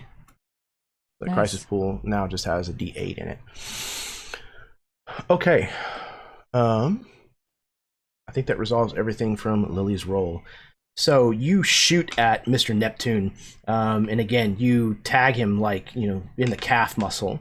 Nice. And you can hear him kind of scream out as he reaches down and grabs a hold of his lower leg and kind of rolls, trying to get himself to some kind of cover. All right. The three of you are now kind of embroiled in this shootout downstairs. We shoot back upstairs. Scoot, how do we find you as you hear these gunshots start to break out downstairs? So when you cut back to Scoot, you see Scoot has a derby that he found on his head. It's a little too big. He's wearing at least 2 different of these brightly colored cravats of Mr. Neptune's that he found. He has a couple of gold chains that he found. He basically is cosplaying as Mr. Neptune, unbeknownst to him. Is he smoking a cigar? I have to know. He has an unlit cigar in his mouth that he found. He has a pocket watch that he has pocketed. He's looking at a deck of cards. He's basically, there's a lot of little things that are kind of inconsequential things, like a deck of cards goes in the pocket, some poker chip goes in the pocket, cigars in his mouth. He's got these hats on. And somewhere in the midst of that is he's just kidding the candy shop, screwing around. All of this in what he thinks is, just a few minutes, and then all of a sudden starts hearing these shots. And I think his first instinct is to immediately freeze and listen and kind of realize, oh no, those are my people that are down there and something is wrong. And I look at the window that I came in, and then I look at the door, and I know I heard the door lock, but is there a lock on the inside of this door that I can unlock the door to? Yeah, it's definitely manual on this side. Okay, then I would absolutely go to the door and unlock it very carefully, kind of like that. I imagine it's kind of like turning a deadbolt kind of thing, and just kind of trying to put a little extra pressure to turn it slowly so it doesn't make a big ka-thunk sound, and then just starting to open the door, and then remembering and reaching in where this revolver's tucked, not quite sure how to,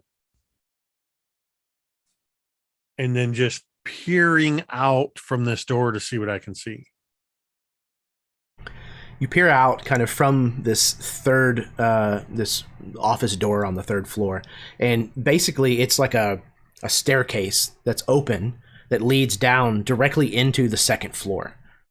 This is almost like a loft type situation. In the outside wall of Mr. Neptune's office, in the picture of the town, you can see this massive like fan that's meant to kind of like move air through here. And as you kind of open the door, looking down onto the second floor, you almost have that moment of like wanting to shut the door again, because you see like two additional gunmen like run past the bottom of the staircase that leads up in order to get to the staircase leading back down to the first floor. It's very obvious that they've heard the same thing that you have and are rushing to reinforce.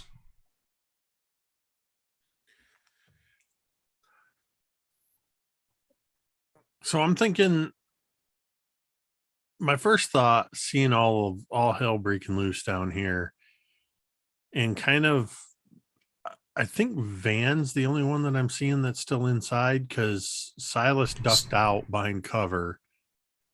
So my initial thought would be, okay, Van and maybe Silas got this in hand. Unfortunately, that's probably when I also see Lily shooting through the broken window. Yeah, so you would have to kind of come down these stairs and then go to the next staircase, because then you'd be looking from the second floor to the first. Yeah, well, yeah, but I would absolutely creep up as much as I had to be able to see all this. You absolutely can do so. But your journey through the second floor from the staircase to staircase is amongst like the working women and men of this establishment, like running around in all states of undress, like panicking about things going sideways downstairs. So there's definitely a moment where Scoot's having to navigate this herd. Yeah, and I just see it sort of kind of ducking a little bit this way and that, maybe pausing for a moment as I see something more than I was expecting to see. And then kind of, no, gotta move and keep moving towards that landing and taking a look down, and then sort of seeing that as I described it. And I think my thought is to kind of go back the way I came and sneak out the window until I see Lily is sort of caught up in all this. And I think there's a little bit of that. Plus, like you said, everybody's running around, so there's this whole sense of chaos. And I think Scoot's gonna look for somebody that looks like they're threatening, probably Lily specifically, and try to take a shot. And I have already built the dice pool out myself. Okay. Excellent. So this is sort of how I built my dice pool out. I have under why do you sail the black distinction is the crew of the ship is like a family. So that would be a D8. Sure. Obviously fear is going to be involved in this, but I have a special effect that when I'm cornered, I can step up my fear to a D8 for 1 plot point. I didn't run that by you. Does that make sense? Does that work? What is it normally? Fear is normally a D6. Okay, so yeah, so you wouldn't be able to step up because that would be a benefit, and also getting a plot point would be a benefit. So No, I mean spending a plot point. Oh yes, Not absolutely. getting a plot point from it, spending a plot point. Sorry, the cost is 100% plot point to do that. Okay. Yeah. So that's a second D8. Values is love, playing into the love of the crew. Sure. As family, that's a D10. And finally, would be, well, actually not finally, because I have, let's see, I did emotion value. Those Lily would be a D8. But there's no direct correlation between the emotional connection. Okay. Yeah. And then probably a little bit of either hot shot or sneak. Hot shot, because this is not a thing that I would normally do for a roll. Mm-hmm. Or sneak because I'm kind of coming in from behind everybody where they're not expecting anybody. So how are you envisioning Scoot taking this shot? Is it kind of he's in the middle of the staircase with his gun kind of pulled out, or is he like hiding between the banister and like shooting? 100%. I see him crouched. He's still got those scarves and the bowler hat on. Sure. But he's crouched, peering between the slats of the banister. Okay. To me, that sounds more like sneak than hot shot. So that's going to add one more D10. So that's 2 D10s, 3 D8s in this dice pool. Excellent. And who is it that you're shooting at again? Is it Miss Whoever Neptune? I see that looks like they're putting the heat on Lily. Okay. So we're going to say that you can see one of the Neptune gunmen who's kind of set up behind the bar, and he's got a pump action shotgun. Oh yeah, and kind of a high angle on him. Yeah, that'll be the shot. Okay, so I can put together a 17 for my total with a D8 distinction or whatever it is die, a D8 effect die. Okay, excellent. What was your total again? 16. 13? 17. 17. Okay, excellent. Okay, I only managed to get an 8. So again, you're going to earn a big damn hero die of whatever your effect die is. I did also roll an opportunity. So you can either choose to, well, you can't step up the asset because it's already at a D12, but you can create a second asset if you'd like. Yeah. Okay. What are you thinking?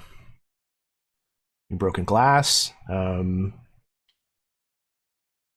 I think so. I'm hitting this guy, right? Yeah, you succeeded. So I imagine that because it's coming up from the high angle and in this, you said this guy was behind the bar, that in the process of shooting him, either he pulled his shot and he took out a bunch of bottles of alcohol, or I shot through bottles of alcohol. Regardless, there's broken glass and flammable alcohol all over the bar now. Excellent. What was your effect die again? D8. D8, okay. I'm going to drop this on our assets and give it the booze label. Booze and glass. You cannot read that. That is so small. Whatever. Okay, so yeah, you shot, and these bottles between you and him going down, he like reaches out and takes out a shelf, collapses, bottles broken everywhere, alcohol is spilled all over the place. Because your effect die was a D8, which is higher than their mob die of a D6, you actually get rid of one of their D6s entirely. So they are now down to 3d6 as a mob. I just imagine one of these the working men here that's sort of scrambling around as I take the shot, this sort of shirtless man kind of running by, and I just glance over at him. I'm like, "Ooh, you see that?" Whether he listens or not. He kind of like looks a little frightened at you. Not only your dress, but the fact that you're so gleeful about having just shot and killed someone. And you're He kind a of child with a firearm. that too. Yeah. I just He kind of look turns at and him. keeps running. I just look at him and go. It's not like the slick looking like. It's like blowing out a spittle. birthday candle. I am In not this smooth pandemic? about this. Scoot Yeah. doesn't realize it, but I feel like that was 100% just a lucky shot on his part. That was great. I just hope Van saw it. Okay. So we now have the four of you embroiled in this shootout at the Shady Lady. They are going to now attempt to respond in turn. So Mr. Neptune, while he is capable of creating some havoc and damage himself, relies a lot on his subordinates to do the violent things for him. So we're going to go ahead and take care of them first. First is going to be the Neptune gunman. Van currently is the only one who's kind of still in the room. So I think they're going to begin shooting at you. We're going to do... I don't know how to split their action. I guess we'll just roll it full to 2 because it's only 2 dice that form the total anyways. So, okay, so we're going to have some of the Neptune gunmen that are going to go for Van. Some of them are going to return fire at Scoot. So we're going to do Van's first. So, Van, let's see how... I think you build a pool again as a defense, and we compare rolls that way. I think that's how it's supposed to work. Sounds good. Okay. So Alright. what you got? What you got? Let's see. I think for my distinction, my bit about being a hitman and connected to crime syndicates makes sense. Like Van has definitely done this many times, and I think his experience is suited for it. Yeah, absolutely. Not his first shootout. I think heavy still. Just full brawler mode at this point. Okay. Yep, that makes sense. I'm gonna go with power for the value. He's very much Okay. trying to like assert his dominance here. And then I think still fear for the emotion. Okay. And then I will also call on my asset, the chaos asset Yep. for D12. And then I think that should cover all the a relationship. If that does that make sense for like defense? I guess it still could. Potentially. What relationship are you thinking about calling on? No, actually, I think for defending myself, I don't think it makes a lot of sense. Like when I'm like actively yeah. doing something, I think it does, but just like Sure. avoiding a gunshot or whatever, I don't think it makes sense.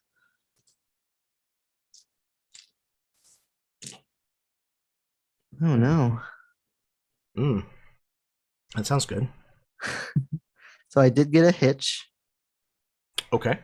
What is the die that it's on? The die type? A D8. Okay, D8. So that'll add another D8 to the heap of trouble.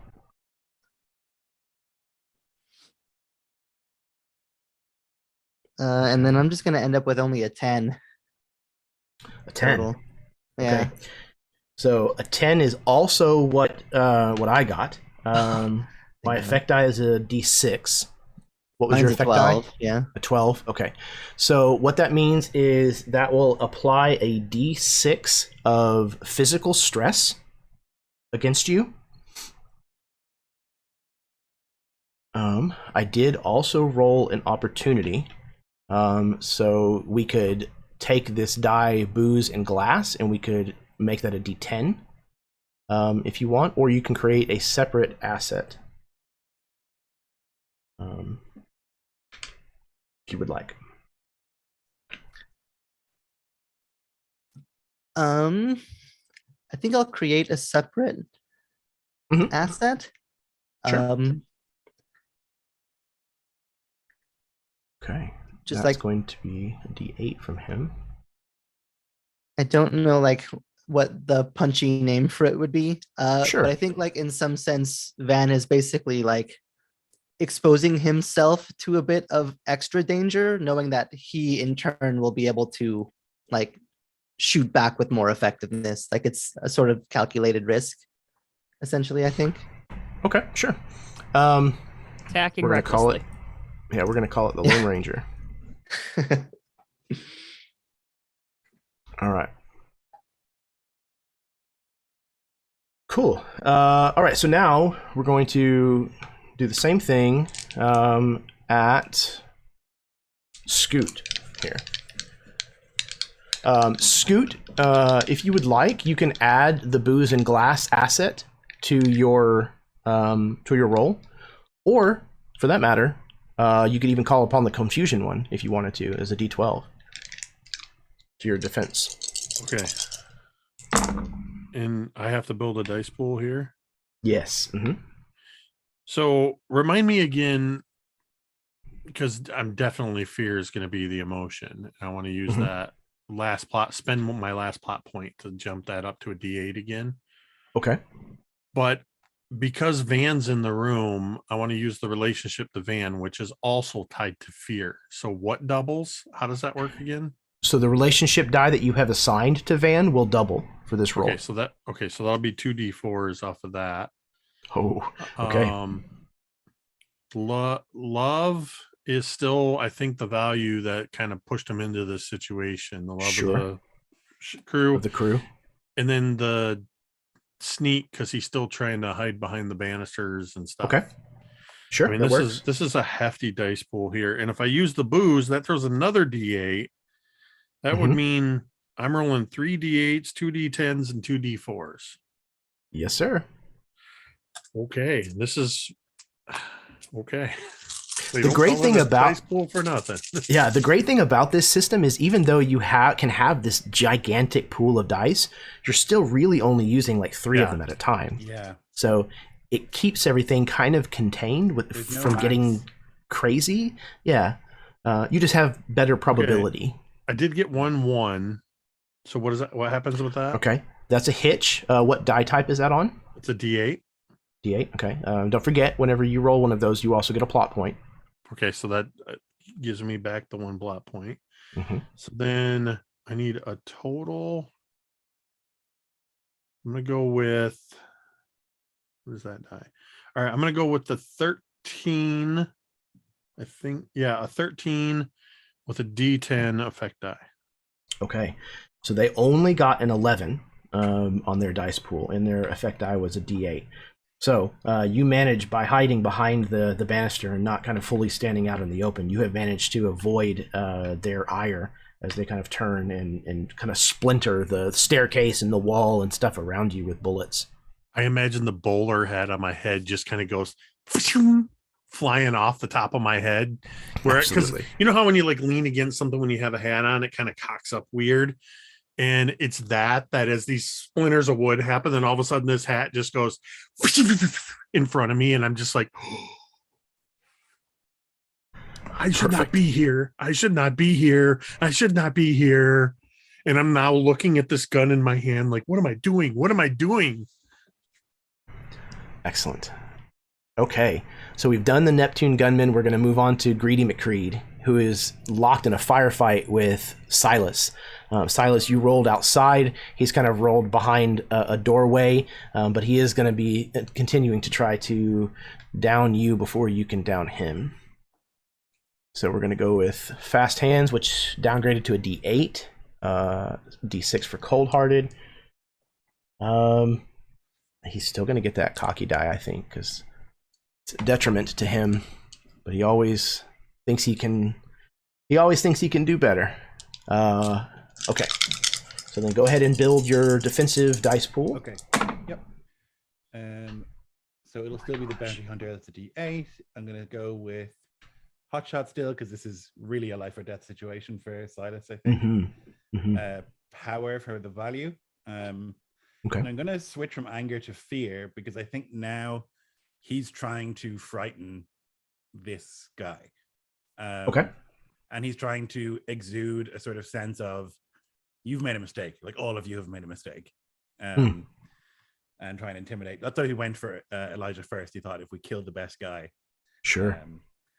And then I am going to use chaos for sure. I think to try and get a little, like, because he's already behind cover, and then he can like hear like pop around at a time. I mean, he's fast enough to get a shot, but try and get a little bit of cover out of it. Absolutely. I don't think I can use my gun because I'm not shooting, and I think relationship doesn't really make sense when I'm defending. So I think that's probably it. Okay. Let's see. Okay. Okay, I like this moment of the risk of like, do I go for the highest number or do I go for better effect? That's fun.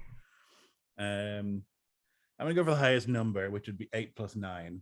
So that would be 17 and a D10 for effect. Okay. So I rolled abysmally for him. Out of the 4 dice that I rolled, 3 of them came up as 1s. No way. Yeah, and the best he could do is a 3 on his total with no effect die. Well, the effect die becomes a D4, I think, if you can't do anything else. So, because he can only use one of those in his total.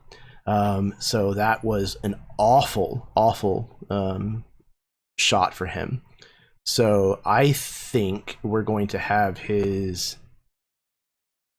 Let's see, that's 1, 2, that's 3. Let's step up. We're going to step up the booze and glass from a D8. Whoa. So there we go. D8 to a D12. That's 2 right there. Booze and glass. All right. And I don't know if this is normally something that's done with this system, but I'm going to take this D8 from the crisis pool and downgrade that once to a D6. It makes sense in my head, at least. So the threat has kind of somewhat been lessened. And he was bested. He failed, so he is going to also take damage to one of his stats. I think cold-hearted is going to drop from a D6 to D4.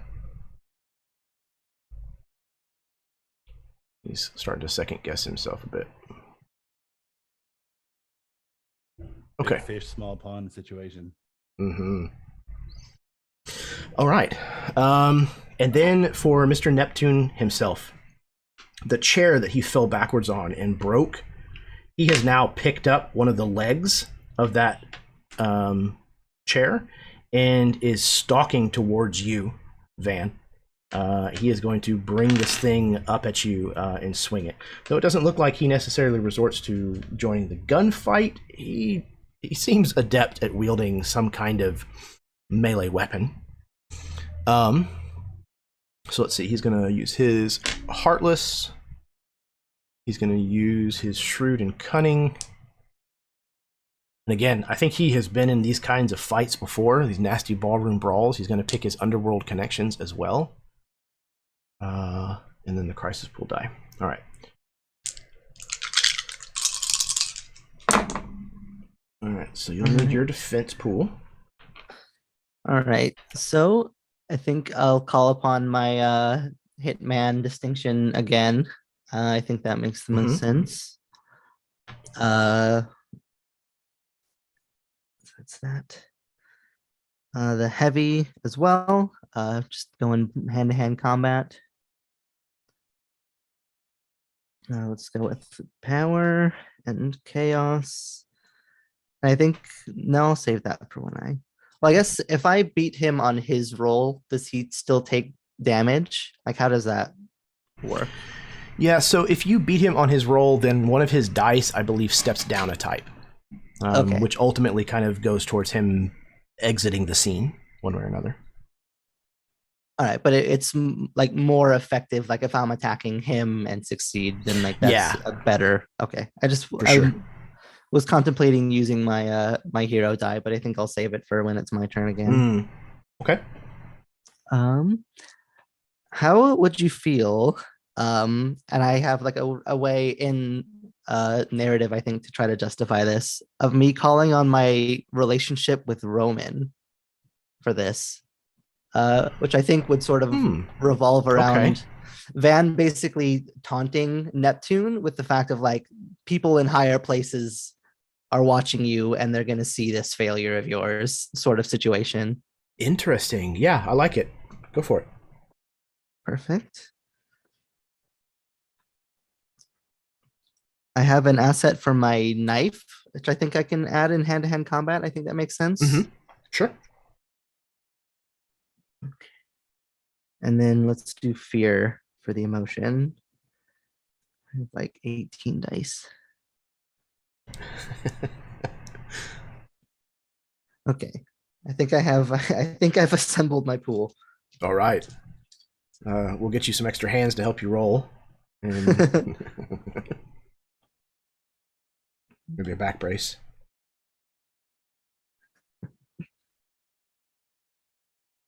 Okay.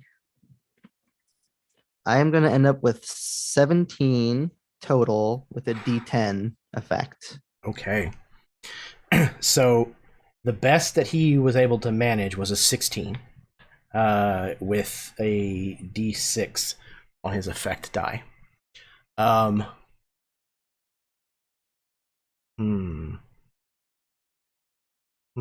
know what? I'm going to do it. I'm going to use his stop them ability again to double his owns this place die, which is a D8. Okay, it was a 7. Let's see. Nope, can't do any better. All right. But that does going to downgrade that from a D8 down to a D6. Yeah, his leadership of the situation is certainly faltering. It's clear that they're not winning this exchange, and they're going to be a lot less willing to do things for him. Okay, so he's kind of used them to kind of call your attention to try to distract you a little bit, and then has swung this table leg at you, but you manage to, maybe even with your knife, kind of, raise it with the blade kind of along your forearm and kind of use that to deflect the worst of this blow. And when it lands like on the table next to you, everything on the table like jumps and scatters, and there's a like splintering of wood as he cracks the table but not breaking it. From this very powerful blow. He glares angrily at you. Seems a little upset that you managed to get out of the way. Okay, that was all of them. You see, before Scoot had come to the stairs, that a couple more of these individuals had come down to join the fray. It's obvious that there's probably a dozen of them now, and things are going in your favor at the moment, but it's starting to look a little hot at the moment. Okay.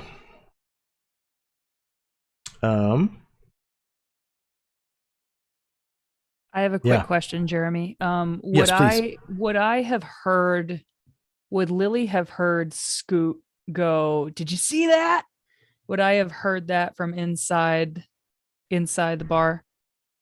What is your relationship die with Scoot? It's a 10. Yes, D10. I would say so. If your relationship is that strong, you recognizing his voice would not be out of the question at all. Okay.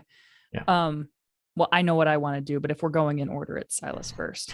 Yeah, so, it's basically the four of you that are in the Shady Lady now get to go. And you can effectively choose whatever order you want to go in.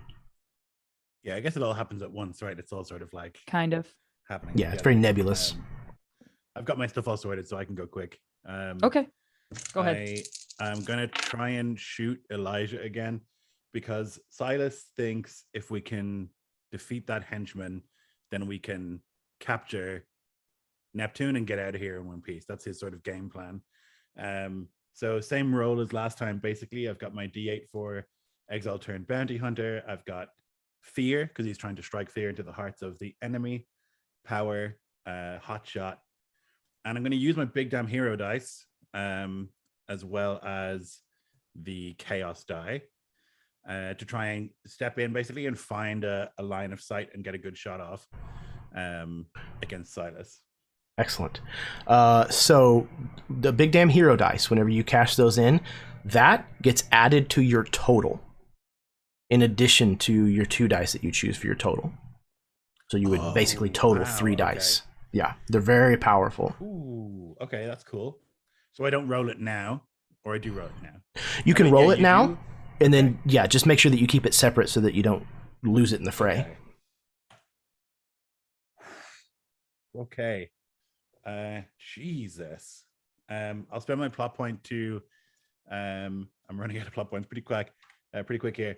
I'm going to spend one to increase my effect die because I'm harming my mark, and that will put me at a 12 plus 9 plus 8 for my thing, which is just comically high. Holy shit, it's like 29? Something like that? Yep. And I will upgrade the effect to a D12 using my power. So 29 with the D12 effect die. Okay, so he got 10. This is a shot that, will be famous, I guess. Maybe it's just like he bent the bullet or something, like, I don't know. But that's crazy. So 29 minus 10, it's 19. So that's 3 steps. So first of all, you're going to earn a big damn hero die again. Whatever your effect die was. 3. Let's see. Jeremy's first time running a combat, and I'm like, hey, here's an impossible situation. Figure it out. That's great. That's the best way you learn, man, is having to figure out the hard stuff. I'm going to get rid of his cocky die, because that's at the very least going to completely get rid of his notion that he's got this under control. I think I'm also going to get rid of his cold-hearted die. He's no longer cool and collected. And then his fast hands is going to go from a D8 down to a D6.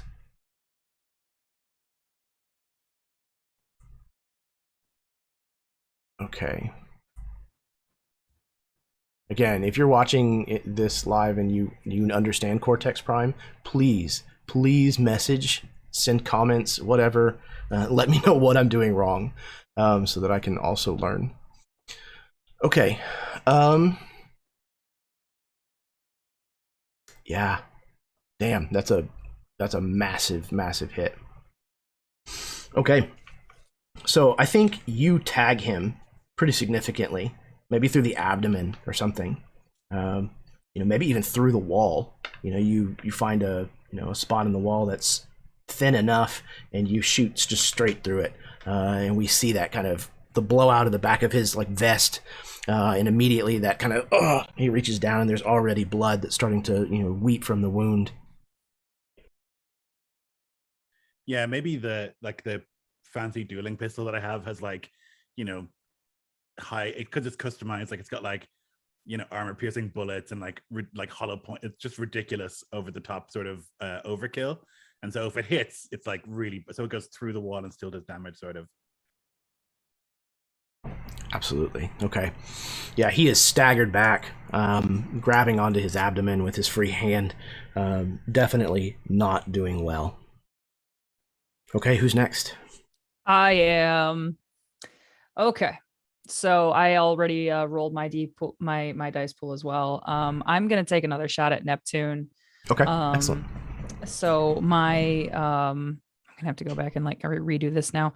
Lily's emotion has changed to fear at hearing Scoot, and knowing that he is somewhere in there, which is growing more and more chaotic and dangerous by the second. And so on and so on. I made my dice pool. That's all you need to know. The total ended up being a 25. Good grief. I used the one asset I used was chaos, which makes sense. And then my effect die is a D10. So yeah, my relationship was Scoot, so that was 2 D10s from fear and Scoot. My value was duty, to him and to all of us, and then my roll was hotshot, which is a D8. So It's all fair and square, Wow. and it's a pretty Yeah, damn absolutely. good roll. I was gonna go, just so you guys know, just behind the scenes, I was gonna go with, I rolled a D8 on my or an 8 on my D10. So I was gonna have the total be 28, but we've already gotten a 29, so I stepped that down and used that as my effect die instead. Perfect. So that is much higher than the 8 that he managed to get on his roll. Yes. So again, you will earn a big damn hero die. Yes. Equal to your effect die. Awesome. And so you had 26, 25? I had 25 was the total, yeah. 25. Okay, so minus 8. That's still 3 steps. Good grief. Okay. His Shrewd and Cunning is going to take 2 of those. From a D6 to a D4, and then from a D4, gone. I think I'm also going to step his Heartless down from a D8 down to a D6. He's very quickly realizing that he too might be in trouble. Damn right he is. And as I don't know what a free action is in this game, but I would yell, Scoot, get your ass down here! Steps that pool down to a D4. All right. Are you hanging by the door still? Yeah, I'm outside. Yeah, I'm out on the porch. I'm out shooting in through the window. Right by the window? Okay, cool. All right, next. All right. I think I will go, and Van is ruthless. He will see the shot hit Mr. Neptune and know that in that blink of system shock that happens when you get shot, Van will have an opening and will just rush forward with the knife in hand. He's specifically, like, Van knows his way around killing someone, and he's trying to basically disable him but not kill him. Like, he remembers Roman saying, like, we don't want to kill him, we just want to make sure he gets the message. So Van will try to leverage that as best he can. I am also using my big damn hero die as well. If we can just let him have it. Sure. And I also rolled pretty stupid. I love it. So with a D12 effect die, I have managed to get 30. Holy shit. All right. I will roll. We'll see what it amounts to. Okay. So yeah, 30. The best you can do is an 8 with a D10 effect die. So 8, 30, that's 22. That's four steps. Okay, so the crisis pool goes from a D4 and is gone. Owns this place is going to go away. And I think his underworld connections is going to drop from a D10 to a D8. He's definitely going to be suffering some social damage from this. I think Van will even say as much as he drives this knife in, just add insult to injury, and we'll just continue taunting him like everything you've built here is crumbling around you. Your men's faith wanes, and they will soon flee. We'll just continue jabbing at him, just to really try to drive that fear in of all you need to do is just call all this off, and we'll leave. But you will die otherwise. Yeah, absolutely. And he's, that kind of big square chin of his is faltering and wavering, and he's blubbering on about, I'll hunt you down, I'll kill you. This won't be the last of it. Kind of sputtering through, winded and gunshot and now a very significant stab wound. Okay, I think that leaves Scoot.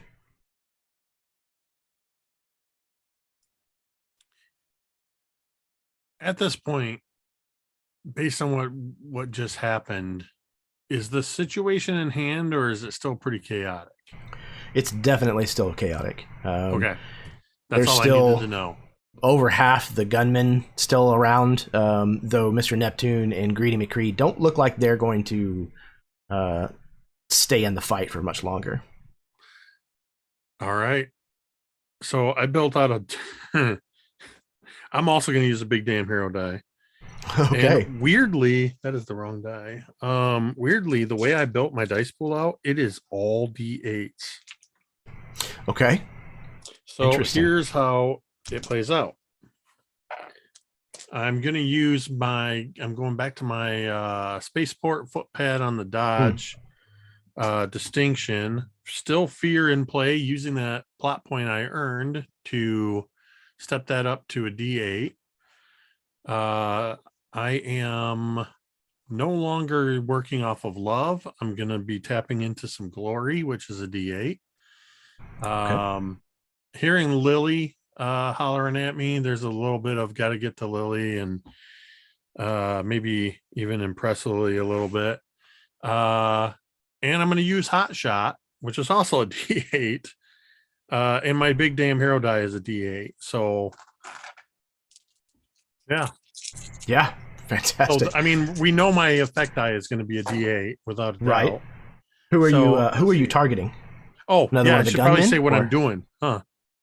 Because I'm not shooting. I got something else in mind. Oh, then yes, absolutely, please. So this is what I'm doing.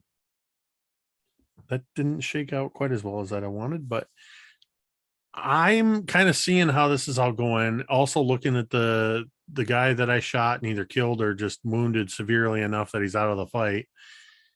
Not happy with having shot somebody. It is not something I want to do again.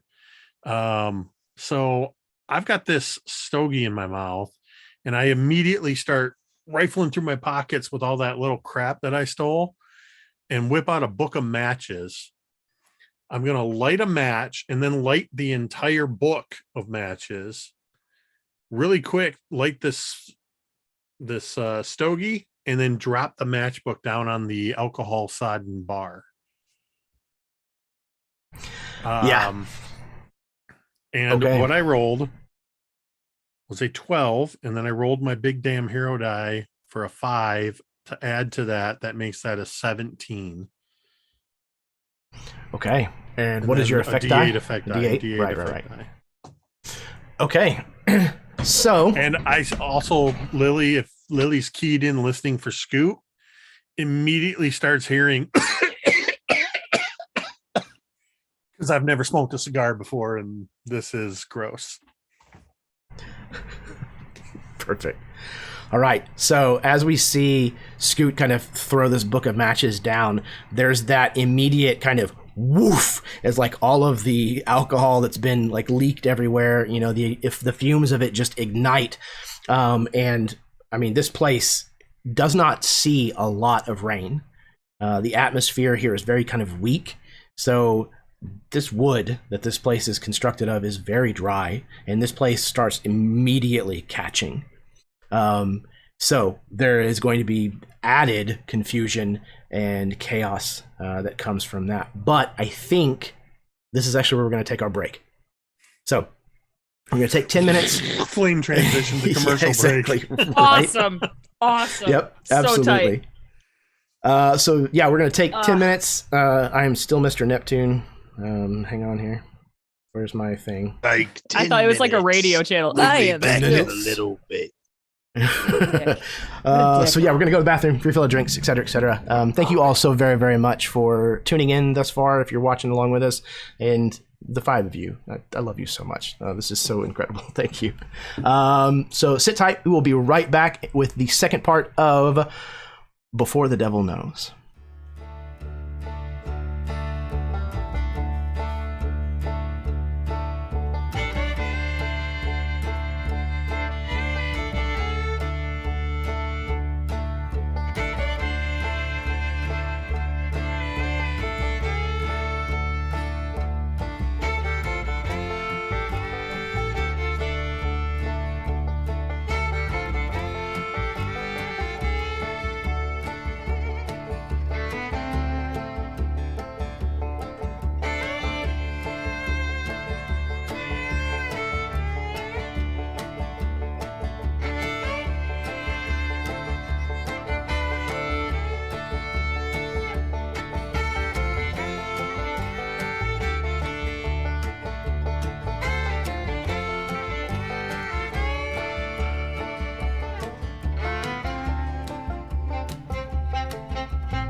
Hello, everyone. Welcome back to the second half of our Firefly Stepping Stones game. This episode is episode 3, titled Before the Devil Knows.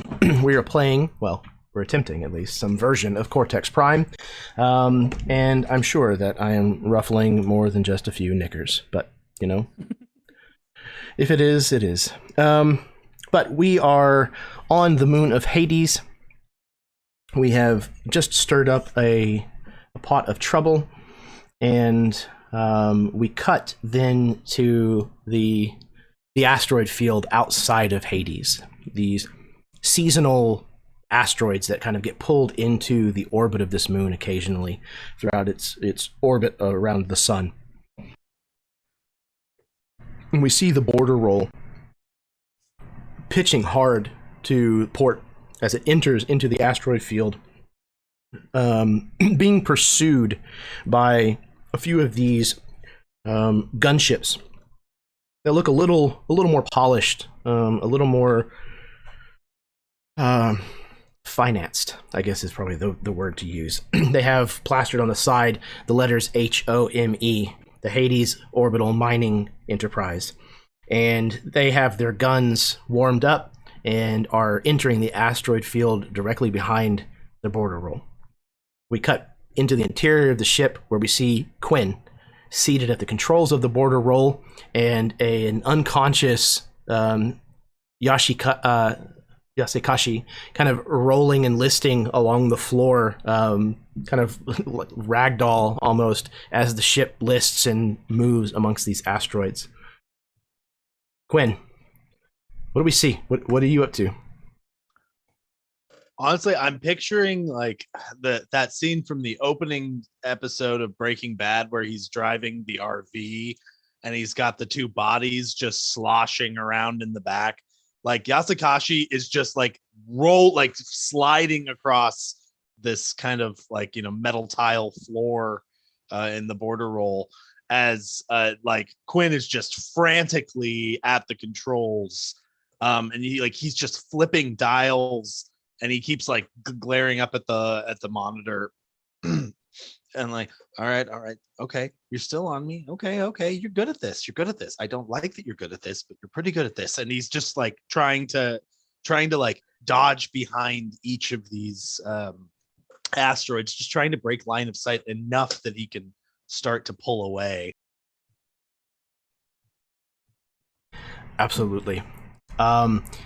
You realize, kind of looking at the array of controls and things in front of you while you're kind of, you know, focusing on what you're doing, but then occasionally you kind of look and study this panel. No, okay, look over here. No, okay. You realize that there are guns on the border roll, that it does have defensive measures, but you realize there's no way to control any of them from here. That they're basically a turret situation, Millennium Falcon style. You know, someone has to man the gun in order to fire it. So you realize that you have no firepower. As again, maybe you look down and notice the unconscious, only other person on the ship kind of rolling into, you know, boom, he hits like his head on a pipe or something. But these two fighters definitely have weapons, and they are going to be pressing the attack. So we're going to switch back over to our page here. I have moved 2 dice from the heap of trouble down into your crisis pool here. There's a D10 and a D8 in the crisis pool. There's also 2 complications in this scene. So these work like assets, except that they count against you. And those complications are danger close, because there's so many asteroids moving around and crashing into one another here. That is going to be a D8. The other is these asteroids are filled with HTX 20, Satan's Snowflake. So the other complication is explosive. That's at a D10. So we have a D8 and a D10. I'm going to rename this.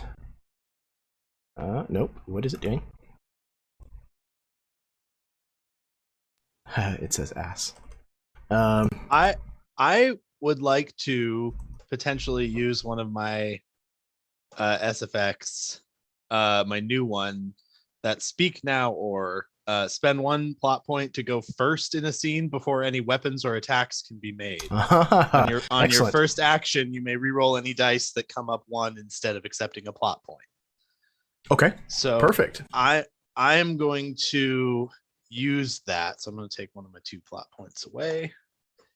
I want to send out a broadcast, like a radio broadcast to these guys. Quinn is pretty desperate at this point. Like he's gonna try everything he can to get away, but at the moment he wants to at least see if they're listening. So I want to send out a broadcast and he'll say, oh, thank goodness you're here. I've been taken captive, but I've been able to overwhelm my captive. I think I might be able to negotiate something with Mr. Neptune. I think the man that I have here is wanted.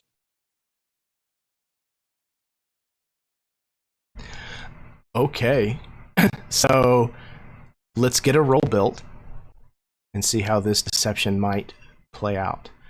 I realize some of you are in the wrong place here. So I'm going to go with the distinction that I'm using for that SFX, which is the old and comfortable, preferably in my sleep. Like he does not want to get shot here. He's hoping that this will be a way to get out of it. Sounds fair.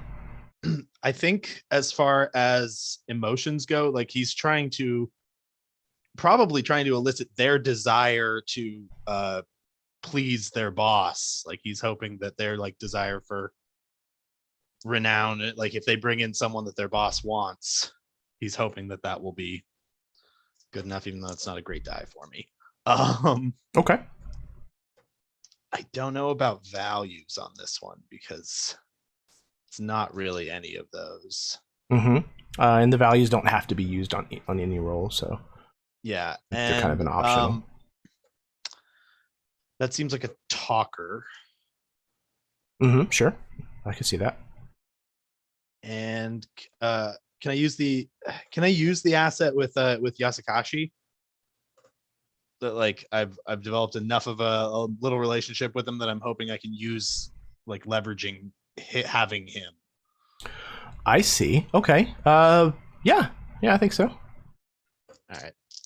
Gives me not great dice, but at least I get to reroll one, which is good because I got one. Ooh. And then it became my best die instead. So that's an 11 with a D8 effect die. An 11 with a D8? Not great. That's not bad. Not terrible. Okay. Let me see here. We've got complications.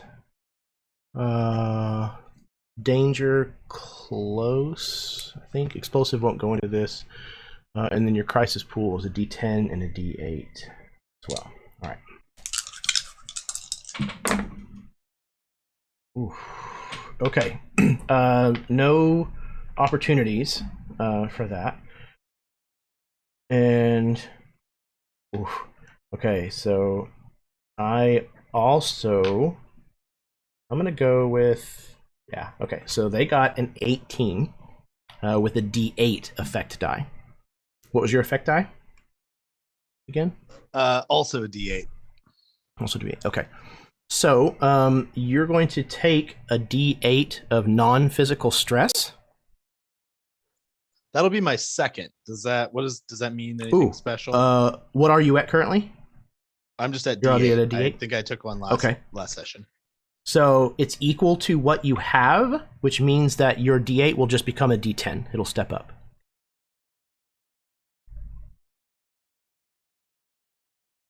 So you're flying and you're trying very hard to focus on what's going on because, you're also not wanting to run into the asteroids and you're trying to kind of spin this yarn. And it doesn't really seem like they're buying it. And just about the time that you're going to try to push it over the edge with this lie, an asteroid comes out from behind one that you're just kind of going around, and you have to pull back really hard on the sticks in order to avoid running into it. And there's kind of a falter to your voice as you're calling out to these individuals, and they reply, Set your ship down, or we're going to blow you out of the sky. It's as simple as that. It's your last warning.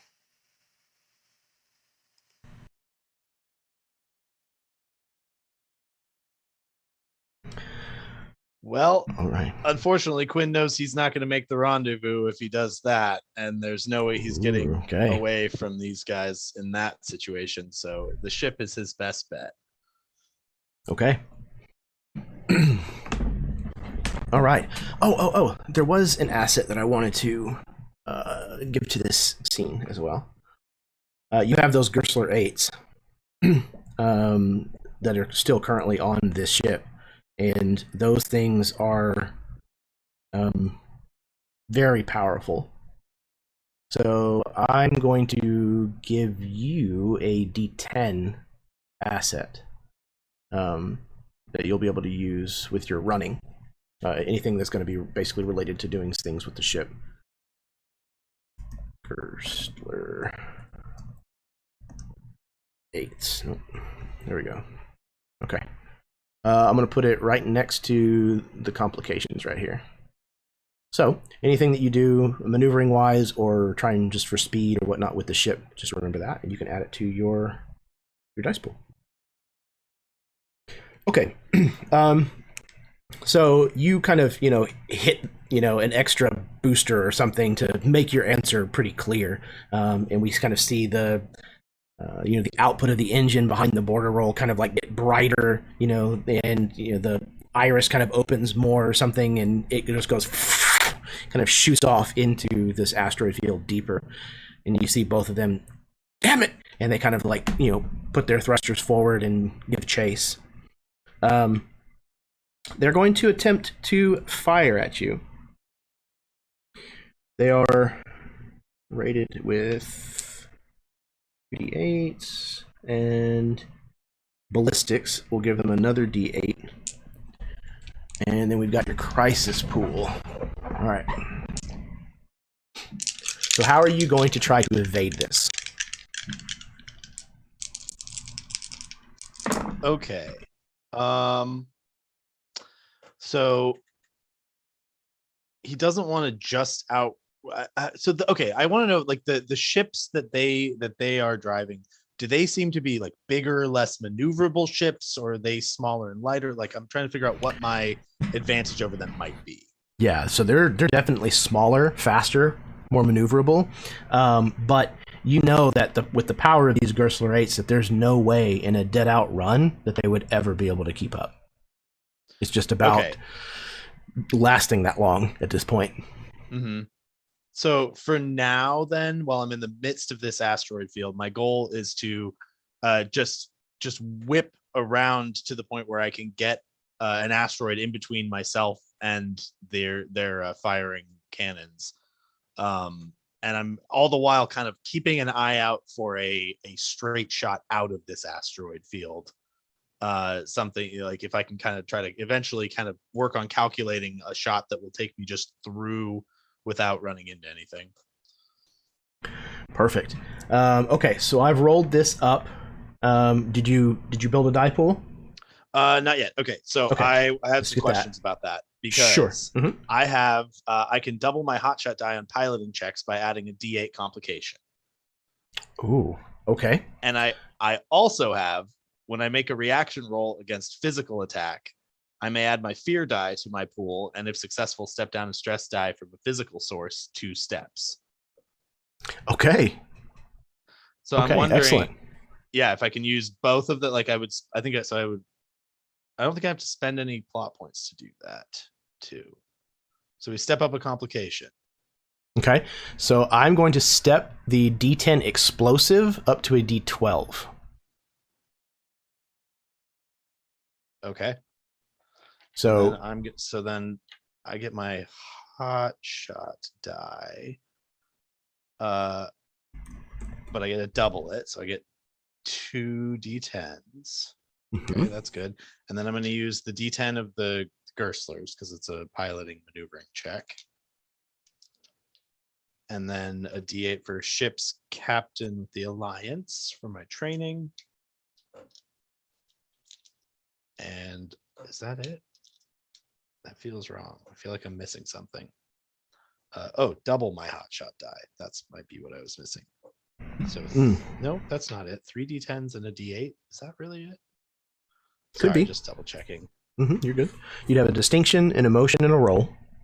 Oh, I forgot the emotion. There you go. D8 for the fear die. Okay, perfect. All right. Okay. Ooh, one of those is a 10. Hello. Okay, so that'll be an 18 with a d10 effect die and no ones. Okay. I got a total of 19 with a d8 effect die. Boo. So this is going to be physical stress. Do you have any physical stress? No, I don't. I only have the d10 non-physical stress. Okay. So you're going to take a d8 in physical stress as they fire a barrage of missiles and they kind of streak towards you, but you maneuver to put an asteroid kind of between you and it, and they strike this asteroid. And there's that moment of, oh, nice, they missed. But then that asteroid combusts and it just explodes, and the border roll is hit with like several impacts of pieces of asteroid, and lights across the dashboard just start going off, and you're like shaking, trying to keep control of this thing in the concussion that kind of comes out of this explosion. Yeah, Quinn will sort of shake himself together. He's just white knuckling the controls, and we'll start just flipping switches, deactivating and depressurizing different compartments of the ship to try to reserve energy. Now that we may have taken a few minor hull breaches, and he just starts sealing off everything that he can between him and the hull. Absolutely. Yeah. You seal off a few, sections from space that had hull breaches in them from the impact, and manage to kind of quiet things back down for a moment. But you're still very much kind of in the middle of this asteroid field, not being able to have found a clear, distinct pathway out of here. Yeah. Okay. So it's your turn. Okay, so these asteroids are highly combustible, right? Like, I know that we are in a no oxygen environment. I'm wondering if there's any way that I can like trigger one of them with my engine plume. I want to try to maneuver the ship so that I can both ride the shockwave of the resulting explosion and hopefully push back my pursuers a bit, or at least make them go around a debris field. Okay, yeah, I love it. So let's build a pool around that. I definitely think anything that you would normally get for piloting would apply. This is definitely kind of a tricky maneuver.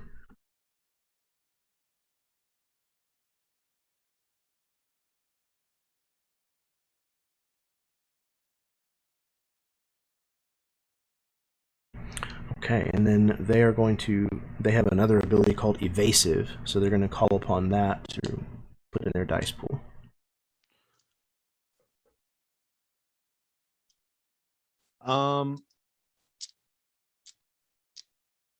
Okay, I think with this one, since I'm now mostly focused on I'm just trying to get away, I'm wondering if duty might fall into it, because like I feel like I need to reconvene with my companions. Like it's my job at this point to like get out of this and get back to them clean. Yeah, that makes good sense. All right. 10. Oh, there it is. All right. Oh, okay.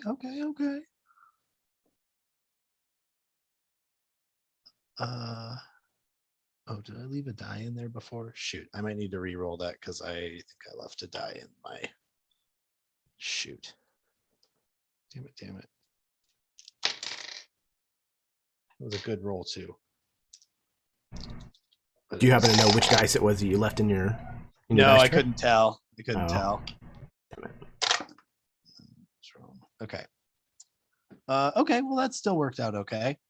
That'll be a 16 with a D10 effect die. They got a 19 again, and a D10 on their effect die. So, you are maneuvering around behind this thing, and you blast the exhaust from your ship, kind of giving it another boost.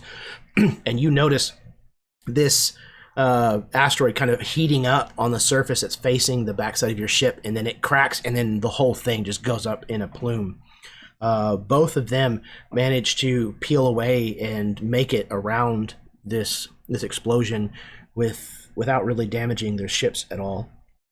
But you again feel that kind of shaking as it kind of rocks their ship and definitely shoots you forward.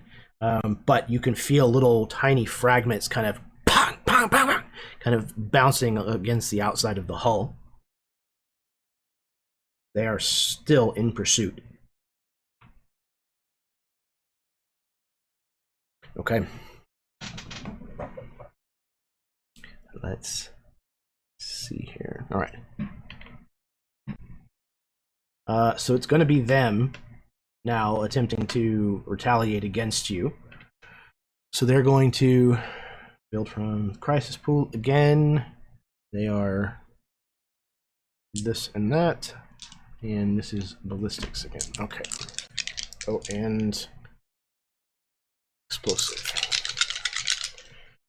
All right, so you're going to have to defend yourself. Yep. Yeah, I think I'm going to use another effect, which is that failure is not an option. Step up a complication to step up one of your roll or emotion dice for one roll when completing a vital part of your mission. This feels about as vital as it gets, not dying. Yeah. So I'm going to step my roll die up. So that'll be make it a D12. Okay. And then this is another reaction roll against physical attack, correct? Yes, it is. So I'm gonna add my fear die for that. It's not a and great the other die, but it's what I the cost is to increase or step up a complication. Is that right? I think with this one it was a very limited use. It's when I make a reaction roll against physical attack, I may add my fear die to my pool, and if successful, step down a stress die from a physical source 2 steps. Okay, perfect. Yeah. That's how we worked it out. And then so D8 from not wanting to die here and wanting to die differently and better. Okay, wait. Shoot, I keep doing this in the wrong order. D8. Stepped up, roll. Emotion. Gerslers. Okay, yeah. I guess I'll just use those 4. That seems fair. Ooh, okay. Still not great. Okay. That's an 18 with a D8 effect die. Excellent. So they only got a 15. Even though it had a D12 effect die. So they're again kind of trying to just launch into you with these like machine guns that are mounted underneath the chin of the craft, and they're just like you're sending a spray of bullets kind of around, but you're managing to kind of keep in between these asteroids as much as possible, and the few that get through you can hear just kind of ricochet off the outside of the hull of the border roll. None of them managing to cause any lasting damage. All right. They failed. So that's going to knock. We're going to have it knock one of their D6s down to or D8s down to a D6. Okay. Oh, actually, we'll do it that way. I'm going to take the crisis pool that you have, step that down from a D8 down to a D6. That makes more sense. Okay.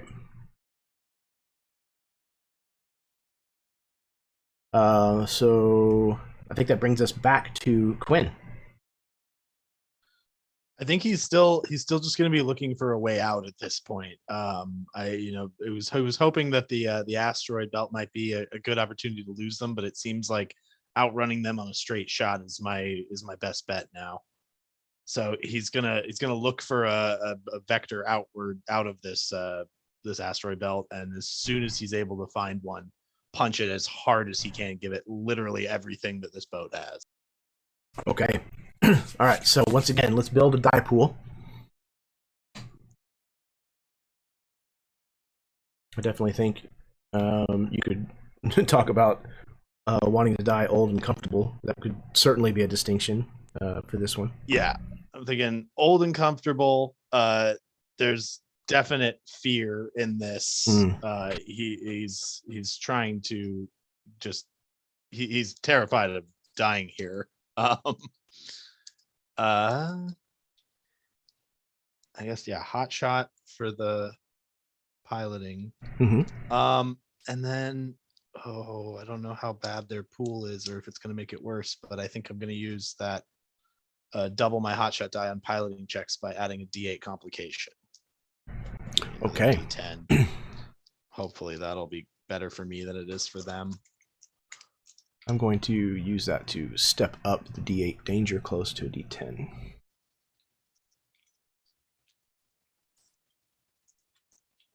And I don't think I have anything else I can use that would be useful. All right.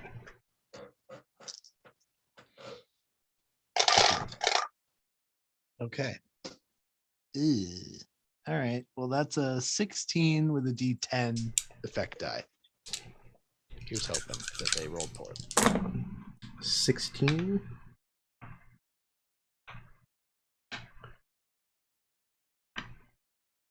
Oof, okay. Okay. So they got a 15 with a D10 effect die. So they're pressing in. They're getting closer and closer. You're getting to the part of the asteroids that are kind of starting to thin out a bit. They're getting further and further apart. And you're realizing that while, yes, that's going to give you a better opportunity to plot a course and make a jump, that you're also having less to hide you. There's less debris in the way. And you realize you're entering like a dangerous part of this because they are about to basically have a direct line of sight on you. And just as you kind of realize that, you spot a path. You see an opening and you reach over, grab the thrusters. And just as we see your hand kind of grab onto the thruster, we see both of them launch another barrage of missiles in your direction. And we watch as they kind of streak around. Some of them kind of hit roaming asteroids, but the majority of them are definitely locked on to the border roll and heading towards you just as you punch it with these Gersler 8s. We see them kind of glow and spin faster, and the border roll just takes off into the black. These missiles chase you for a fraction of a moment before they lose, the heat sink or whatever it is that they function on and kind of drift off and blow up in various places. We immediately cut away from Quinn and the border roll back to Shilio outside of the Shady Lady, which is merrily now burning. And we see, I think, where's my thing here? Okay. We see these Mustangs parked out front. And we see Lily and Van, I think, kind of, ducking away from the fire and the smoke. What are the two of you doing? I would just kind of be stumbling out, or like I'd see Van eventually stumble out because I'm already out. And I would yell into the Shady Lady, "Silas, get Scoot!" And then I would look at Van and kind of shrug and then nod over at one of the Mustangs. We need to move now, I'll say. Mm-hmm. I would go with Van. I would get on one of them. I'll cover in case they follow. And Van will pull the rifle strapped to his back up and off now that there's more room to use that sort of weaponry. I would head to the Mustang, get it started, get it ready. And then as soon as it is, I would yell for Van to come on. Silas is going to try and push his way through the bar and literally grab Scoot. And maybe having made his way across, is Scoot still at the top of the stairs? Yeah, I think so. Wait, okay, hold on. Hold that thought. Okay.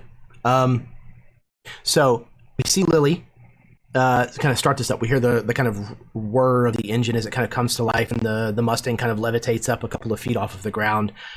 We see Van kind of hop onto the back, rifle at the ready, and the two of them start to peel away. We see Silas kind of watch them leave, realize there's like the one Mustang left, and then kind of heads back into the smoky bar. At that moment, we're going to cut to a flashback between Van and Lily, as we see the two of them on a Mustang riding out back towards the STEM platform. And Lily and Van, what I'm interested in finding from the two of you is the time when you discovered that there is a common darkness to your pasts that kind of somewhat binds you together.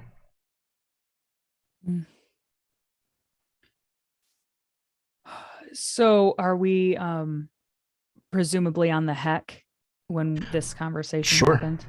That makes sense. Lily would probably just be, if we're on the heck, Lily's probably working. So Lily honestly probably would not be the one to initiate this conversation.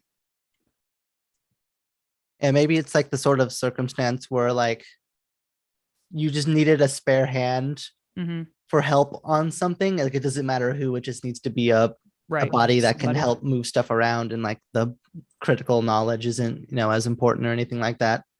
And Quinn and Silas are off doing whatever else, so Van is helping out at the time.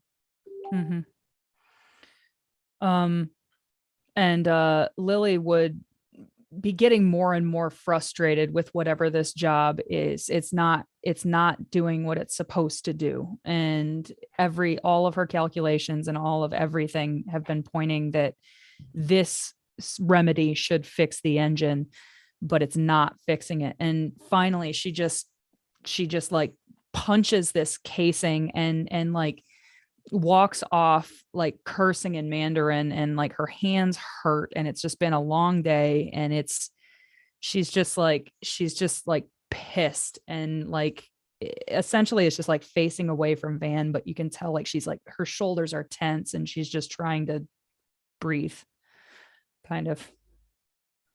It probably hasn't helped that like Van has been not like deliberately antagonistic, but just sort of like frustrating to work with at this point. I imagine just being gruff and standoffish and just trying to follow your orders, but this isn't really his specialty, and that's sort of perhaps lending a little bit of extra. So he's clearly also like pissed.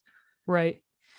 And finally, after a few seconds, Lily would just say, Van, if you don't want to be here, I don't want you here. I don't need you here. You've done everything you can do.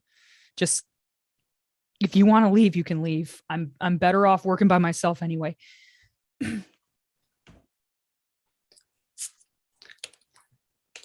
It's not like I wanted to be here. Believe me. And I turn around and I'm like, I fucking know you didn't want to be here. I can tell. You've made it real obvious.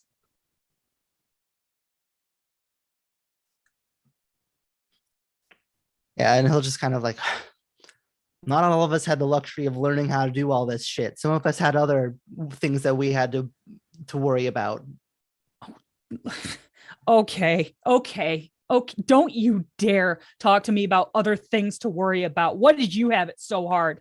Real tough slitting a guy's throat in the night, huh? Sneaking up when he can't even do anything to defend himself. That must have been real hard. Sorry you had to go through that. You know when the first time I killed someone was? Do you know? I was 9.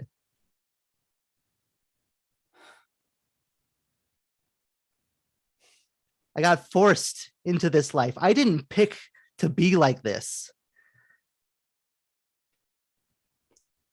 From the day that I was born, I was someone else's tool, a wrench in their hands to engineer with. trained, tortured. Mm-hmm. I've been doing this since I was younger than Scoot. So yeah, maybe it's not the best skill set, the most honorable way to live. I didn't get to pick the honorable life. Van, I'm sorry, but neither did I. Quinn might be the only one that knows. Do you know how I got here? He'll just shake his head. I didn't. I was just a kid. I was like Scoot. I grew up on a ship. My parents were both mechanics, and we got taken by Reaver's van for months. It was, I was 15, just about 16 at the time. And they took my mom, and they took my dad, and everybody else all around us. I saw everything. And Van, I worry all the time. They say, they say the Reavers leave one alive so that person eventually goes wild like them and kills everybody around them. I have to be here. I have to know what I'm doing. I have to have a plan. And I have to be able to rely on that what I fix will stay fixed. And the things that I know how to do will make this engine run the way it's supposed to. If I don't have that, then what can I depend on? What can I rely on? That's why I get frustrated, and I'm sorry. I just can't help it sometimes. There'll be like a loud clang as like Van will like drop the wrench or whatever that he's holding like onto the metal grating and just kind of like shake his head. Trauma's a bitch, ain't it? I would nod, and I would say, damn right it is. And just out of the corner of Lily's mouth, she would smile. If Van will like let out a long sigh and like pause for a moment, like he'll open his mouth to say something and then stop. And then just like, I'm sorry too. He'll say, and you would, I think, get the sense that like just those 3 words for him to say would be a difficult thing for him at this point, especially to like mutter that perhaps he also had a hand in stoking his frustrations. At this point, Lily would reach out to shake Van's hand. Yeah, he'll take it. And then Lily pulls Van in and hugs him, whether he likes it or not. I think there's like a brief moment of just like surprise, like they'll just like perhaps even like gasp for a moment, not expecting it. And for a while, just like stand there, just like the awkward like hands at his side, just like motionless. We immediately cut. Oh, go ahead. No. I was just gonna say we immediately cut to, them being on that Mustang, with with Van's arm kind of like uncomfortably around, Lily, trying to hold on while he's got his rifle in the other hand, as you just, straight across the screen. We immediately cut back to where Silas has entered the Shady Lady, which is now filled with fire and smoke and confusion, to say the least. And somewhere inside this building, Scoot's there. But what I think that we see is, as Silas is stepping into this smoke, kind of with a conscious decision, I think you look back and you see that Mustang, and people are fleeing from the building. They're kind of running every which direction. You realize you're making a choice between this escape, this guaranteed escape that's just sitting there within reach, and having to go back into the building, burning building for Scoot, right? And I think that we might see that. I don't know. Is there a struggle that plays out on Silas's face? Definitely. Yeah. I think he almost doesn't go. I think he thinks like he could just say he tried and didn't get him. He could like, no. And he would get away. And that's what he has to get away because he has to take back what's his. And risking his life for this boy is foolish. I really don't know if he'd go. So I want when there's this kind of struggle that Silas is playing out with, I think we are going to cut again to a flashback, but before we do, we hear Silas's voice say, Scoot is expendable. And that's going to take us into the scene where like you've uttered this phrase out loud to someone at some point. Who is it that you're saying this to? I think the only person he would say it to is Van. Perfect. I think the others would have such a visceral reaction to that kind of talk that he wouldn't consider it. Look, what does he bring to the crew, really? If it comes down to it, everybody has a use. Everybody has a thing that they do, driving us forward. This has never been a charity.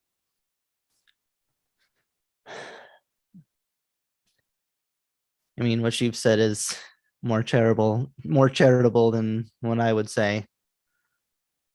In my mind, he's a liability.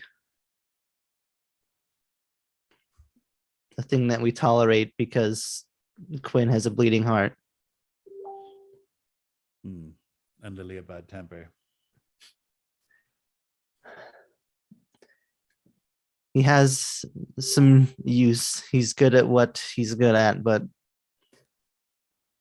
there's going to be a time where he's going to get in the way. He's going to make a fuss. It's going to cause a scene. And then what? It's all of our blood for what? Some bratty kid. He's a wild card, and I like to know all the elements and all the variables whenever possible.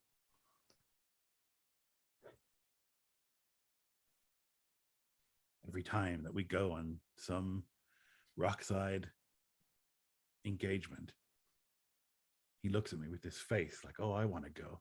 I want to go. To do what? Get in trouble. Get caught. And then it's on us to bail him out. If we do, Van will sort of say what the implication.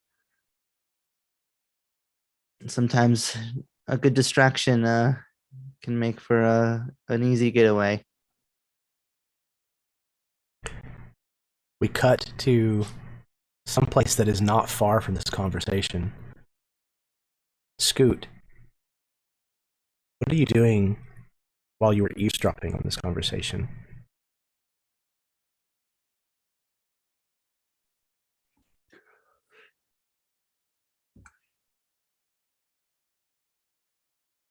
That's a good question. Honestly, I think as they're having this conversation, I think what you see is this sort of slow pull back of the camera. And then you see what almost looks like it's narrowing down. And then you see coming in from the tops, the slats of the vent as the camera pulls back into this vent. Just enough to see out of view, tucked in to this crawl space, is Scoot with his back against it. And their Silas and Van's voices have taken on this sort of echoey quality. And you just see one of Scoot's fists clenched so tight that his dirty fingernails are digging into his palm. and you just see a single tear sort of with wet eyes, and you just see that streak through the dirt as he's like angry, crying. And we stay with Scoot for just a moment before we then immediately cut back to the present. Scoot, this building has caught fire. It's your ploy worked. People are scrambling, but you realize you've isolated yourself. You're turned around. This building is very quickly starting to build with smoke. And over the din of chaos and mayhem that's unfolding, you hear the sound of a Mustang engine rev to life and take off. You play back that conversation that you overheard between Silas and Van in your mind all over again. You realize they might have just left you.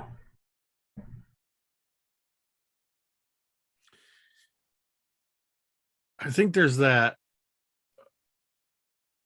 couple moments of, as the bar first caught fire, just that sort of, hey, I created a diversion, I did something good. Then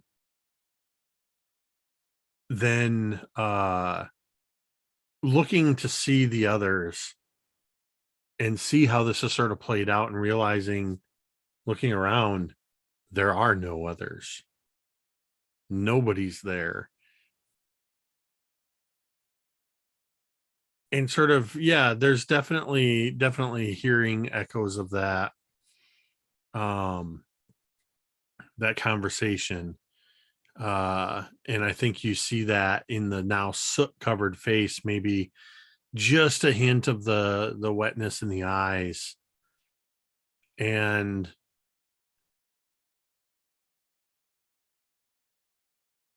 there's no time to just sit here and cry, though. I think you just see him mutter under his breath a couple of choice Mandarin curses, with Van and Silas's name in there in particular, as the only way I know to go that isn't down through the flaming bar is back the way I came, which is up the stairs, through the office, out the window, and down the drain pipe. So that's where I'm heading. Okay. So as we see Scoot make a decision, and he rounds on his boot and starts to head back up the stairs, Lloyd, what happens next? I think all that time ago, Scoot didn't hear like the last part of that conversation when he had like scrambled off, which was a sort of, but he's a boy, and what? How could it have changed your life or mine if someone had been kind to us even once? And he like looks into the fire and maybe sees him like scrambling, but he can't really see, and he's gonna go in after him.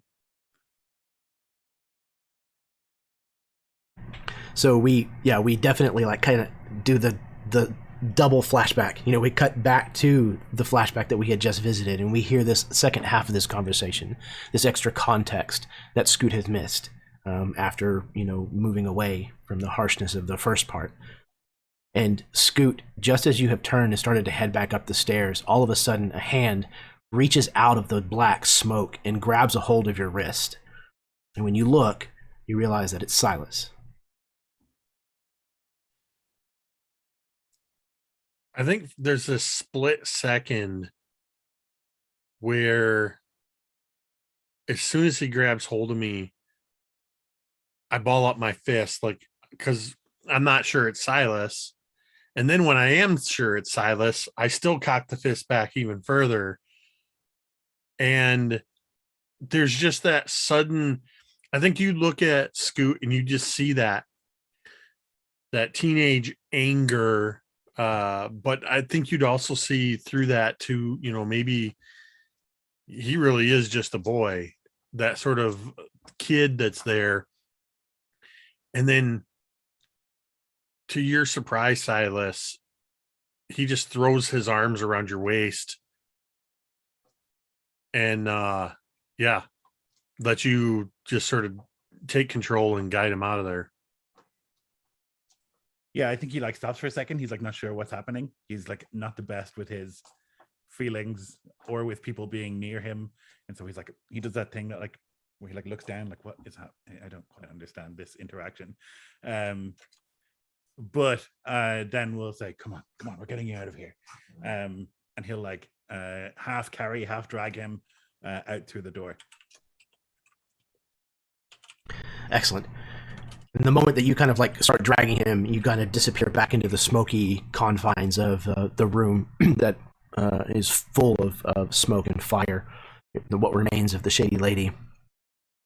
We cut back where we see the Mustang that Van and Lily on is now kind of rocketing towards these flats that stretch out before us. And we realize that Silas and Scoot are not far behind. What stretches out in front of us is a landscape of almost white. The core of Hades is molten potassium, and its crust is mostly comprised of the oxidized version of that same metal. So because of this, the moon is very prone to volcanic-style eruptions of hydrogen whenever the crust is penetrated by rainfall, which occurs very, very rarely here on Hades because of the weak atmosphere.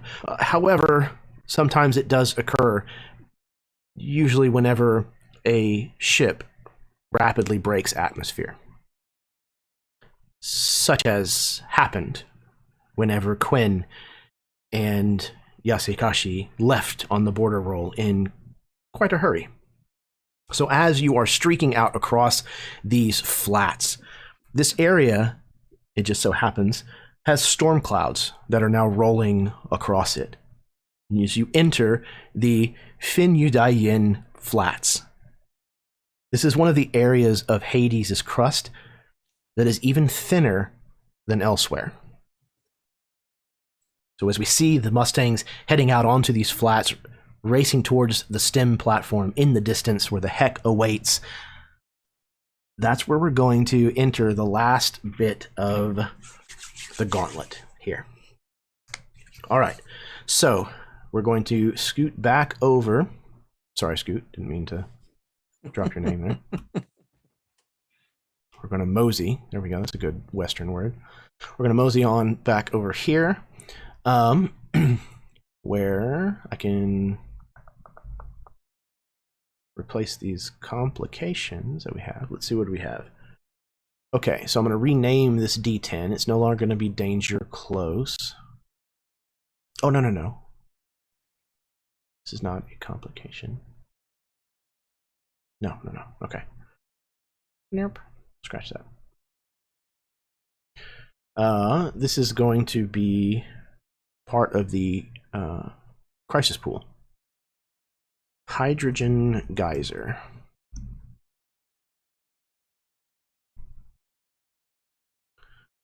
All right. And this is the last big hoorah. I'm going to take the whole rest of the heap of the trouble and put it on there, because why not? And then we can get rid of this one here. Okay. So, as there's not anyone that is actively trying to stop you, it's basically just environmental hazards, you are going to be able to go first. You can see that there's already places where this thin crust had enough water gathered on it in a pool, or where there was already a crack or an opening where the water managed to get down into and mix with the molten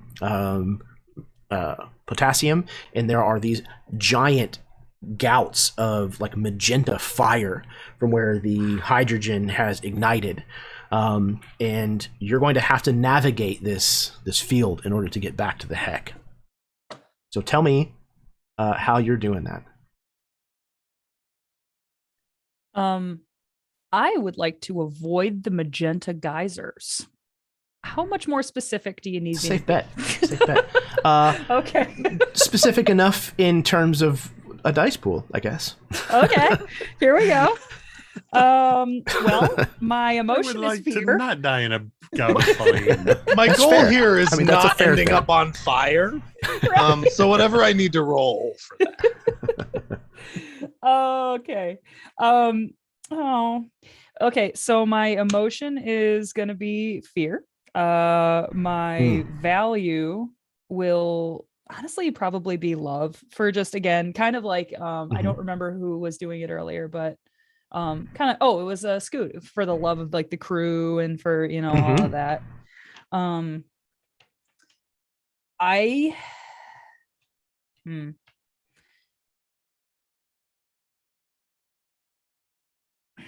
torn between, like, because obviously Van is on the thing with me, but I'm still, like, my mind is still on Scoot and whether or not he got out.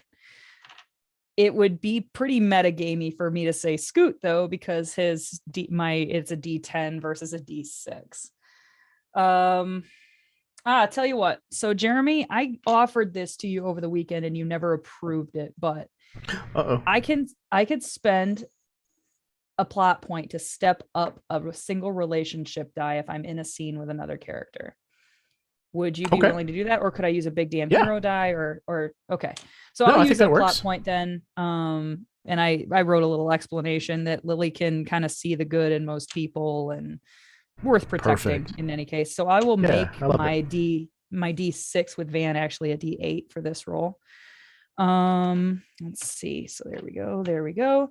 And then for the rolls, I don't really see any of the rolls fitting. Probably hot shot, if anything, like Han Solo style hot shot. Like, trying to avoid the worst of it. Kessel Run, yeah. I think that makes perfect sense. Okay, let's do that then. Okie doke. And then I guess I will use my big damn hero die. So if I use that, it's at a D10 right now. Do I I step it down, or it's gone? So yeah, you'll spend it. It'll go away from where you have it. Yeah, but you get to add that to your final total, right? In addition to the other two dice that you would choose. Okay, team, here we go. Come on. Can I use Lily's lucky wrench? She's got her wrench on her for no reason at the time. It's a D8. Question? I don't know. I don't know. Just if it's lucky. You keep it as like a good luck symbol, right? Yeah. Not just the wrench to have in a pinch. It's obviously a wrench, but it's lucky. That's what makes it special. Yeah, go for it. Kind of like a charm or a talisman of some kind. Yeah. Yes. Perfect. All right, here we go. Holy cow. Oh, well, there's no ones, so that's good. Let's see though. We are gonna go. Okay. So that is a 13 on the roll. My effect die is a 10. Okay. So the opposing roll only came out to a 12 with an effect die. Oh, of 10. thank Jesus Christ. So your wrench might have even made the difference. It seems like it did. So you're kind of navigating, trying to avoid these, and all of a sudden you feel like the weight of that wrench against that one side, against your leg or something, and just something about it. You're like, okay, and you turn to that direction, and the moment that you turn away that direction, there's a part of the crust that crumbles. The water hits the potassium, and it just shoots this 15-20 foot tall magenta flame out of the hole in the ground. And whether it's true or not, that is the story Lily would tell, is that this is because of the wrench, because I had my wrench. Absolutely. Okay. Wow. Jumping back, we see the second Mustang now entering the dangerous kind of flats. Who's driving? Is it Silas or Scoot? Is Scoot in like a mental state to start driving, do you think? Or Because I think he'd be better at it typically than Silas, but I think Yeah, he might be, like distraught. I don't know. Yeah, I don't think he's distraught. I think it was just that, in that moment, it was the flex of emotions. But with a burning bar and angry people behind him and needing to get going, yeah, he's got his wits about him. In fact, I think he might even be a little bit in the way that a teenager would be with an ATV and be like, yeah, you better let me drive, old man. Yeah, maybe Silas will post up on the back then with the gun in case anybody follows. I'll drive, you shoot. Yep. Excellent. All right, then Scoot. Jeremy, how Oh, does it yes. work with stepping up a relationship die? Because I think that was big for Silas and Scoot. Yes, so sessions, or? yeah, you handle that with growth. So unfortunately, I think in the mechanics of this, we won't necessarily see it. Gotcha. But yeah, that's how that would typically work. But yeah, definitely a huge moment between them. It was awesome. Okay, Jake. So let's see what you got here. All right, so I'm going to start with the distinction. The crew of a ship is like family, because that was a family building moment. Sure. That's a D8. Emotion is probably going to be D6 fear. Values.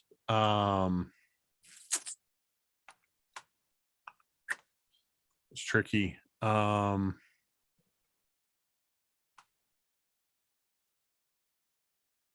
I don't know if a value die applies to this. It might not. It's one of the optional ones. So Yeah, if I'm you going to can't throw a find one that you think D4. works, I've got a skip D4 it. relationship with Silas. Okay. So I'll throw that in there and throw a D8 hot shot die on there as the driver. Mm-hmm. There we go. So yeah, and I already spent my big damn hero. And no plot points. Okay, so 2 D8s, a D6, and a D4.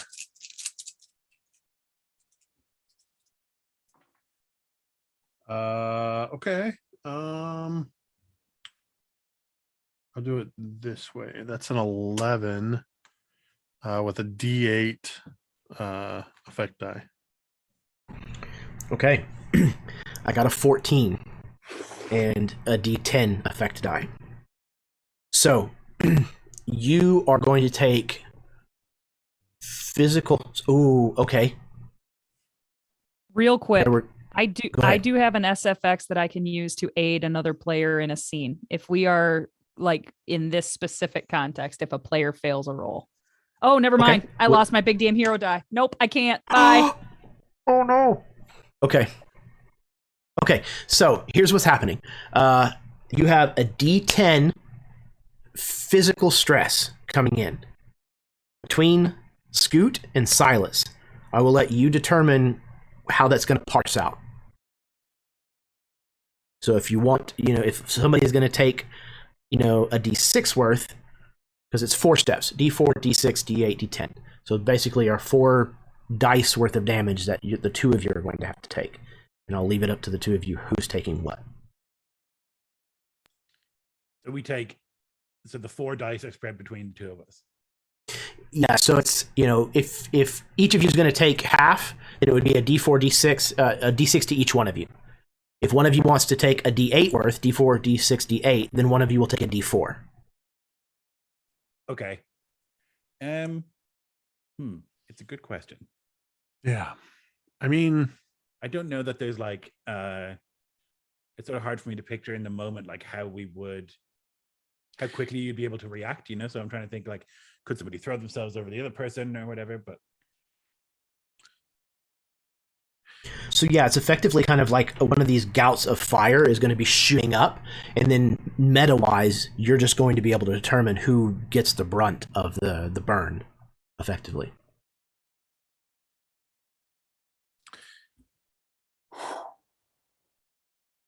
I wanted to be Silas because I don't want this is Lloyd though. I don't want Scoot's life to be ruined by being burnt by horrifying like magenta flames, and Silas has already sort of lived a life. but I don't know that I can say with confidence that Silas in the moment would take steps to burn himself instead of Scoot. I don't think a lot of people would do that, you know. Agreed. Yeah, I mean, it feels it's weird to choose in this way because it's such a moment that is out of our control. That Yeah, it's a If it was sudden bullet gout or of something- flame. If it was a bullet or something, I feel it would be different, you know, or like a, Sure. So I can roll a die, and we can just leave it up to that. I'm cool with that. Sure. Yep. Okay. Leave it up to fate. All right. So we've got 4 steps. The options are one person takes all of it, the other person takes nothing. Then we've got 3 and 1, and then 2 and 2, essentially. So 3 options, 2 sides of that. I guess there would be 5 options. Okay, here we go. Okay, so I rolled for Silas taking all of it. Okay. I rolled a 9 on a d10. So, okay. So Silas, in that case, you're going to take that d10 of physical stress as this gout of fire kind of engulfs the back half of this Mustang, and for a moment, like anything on you that's kind of combustible is like now burning with this kind of magenta flame as this hydrogen explosion kind of envelops you.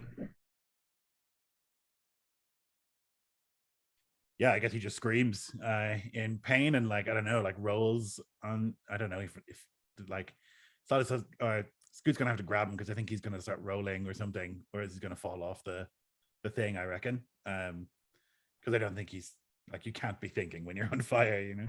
Yeah, absolutely.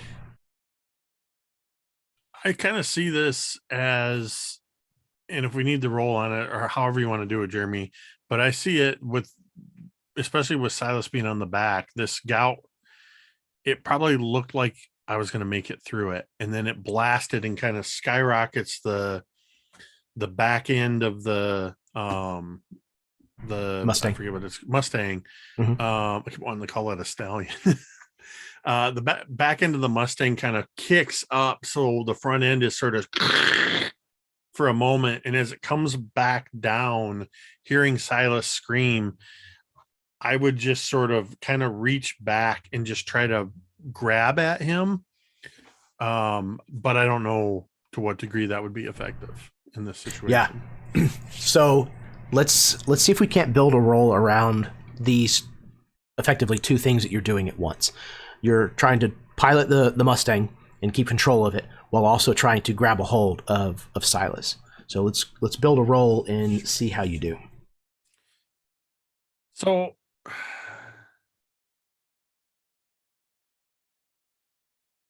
I think I'm going to use, I don't think I've used this one yet under my distinctions. How do you want to die? I wrote, I don't. Who the hell wants to die? I want to live forever. So I think I'm going to use that. Ironically, I also had in there, if I have to go, I want it to be quick, like in an explosion or something. So either way, a D8 distinction works very well on that. This I would agree. is 100% fear. Okay, sure. And I think I'm going to tap into that precious moment between the 2 of them and a newfound, if not love, definitely respect, but use that love value. D4 for Silas, and I don't know, hot shot maybe, but I don't know if a roll really fits on this one. Although that is kind of a hot shot maneuver. That is kind of a hot shot move, trying to steer with one hand and grab the full-grown adult man. Yeah, I think hot shot or possibly even heavy because you're literally having to hold on to someone with one hand. Okay, I like heavy. It's a D4. Okay. So I like that one in there. So Sure. yeah, Could be detrimental. So a D8, a D6, 2 4s, and a D10. I'm gonna try, Silas.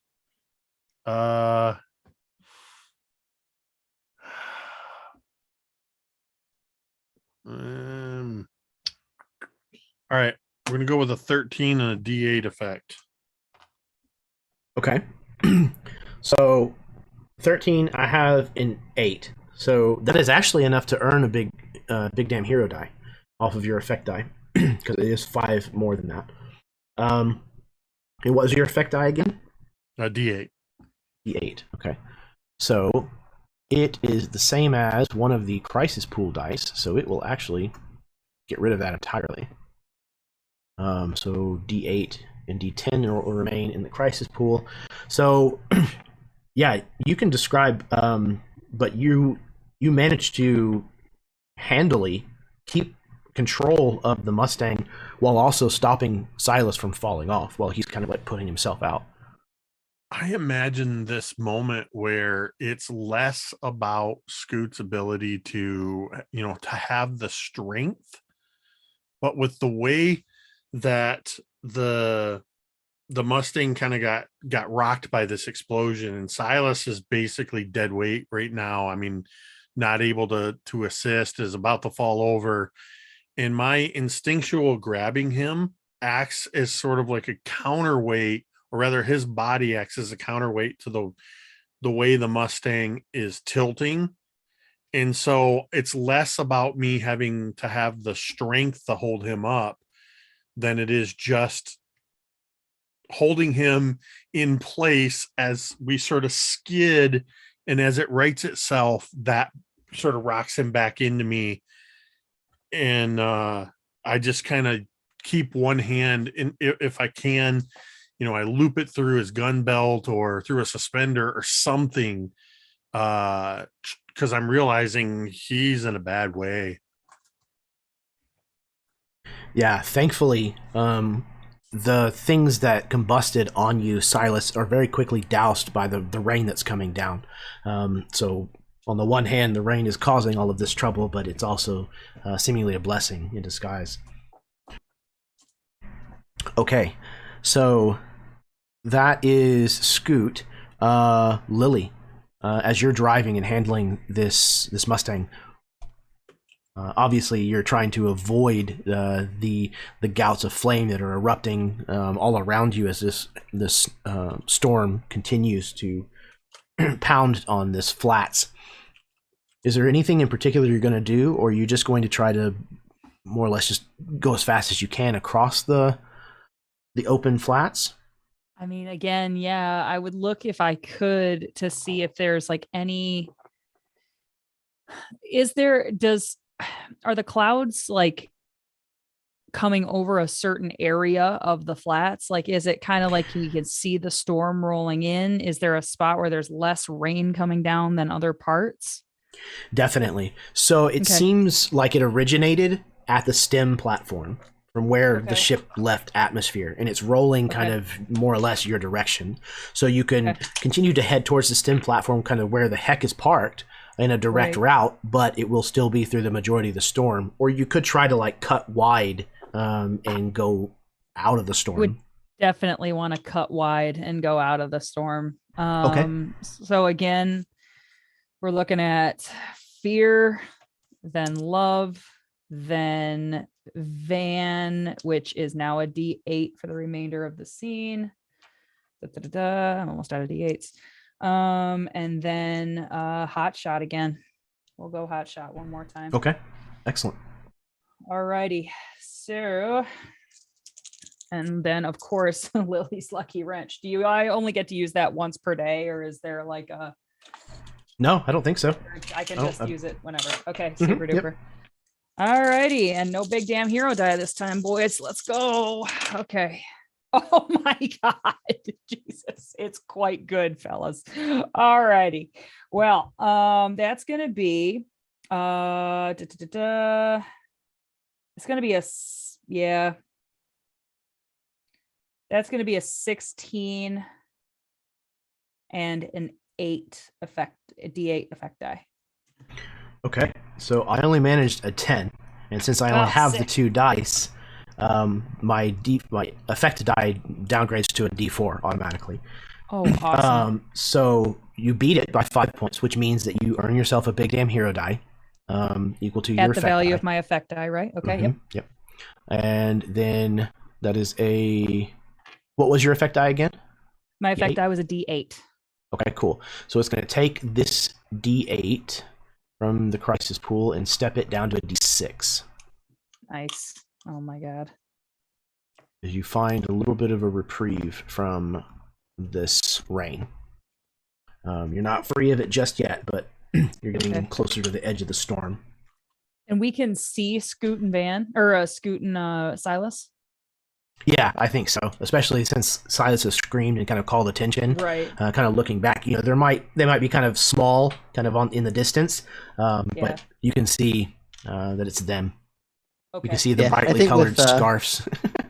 With Yeah. Van having the luxury of being able to like turn around and look around while you're driving, he would have been keeping you updated on the Awesome. fact that they are there and alive and trailing us. I would holler at Van. I'm like, if you can kind of signal them to follow us, do it. I don't know if you have any kind of explosives or flares or anything that's special that could like signal them to follow.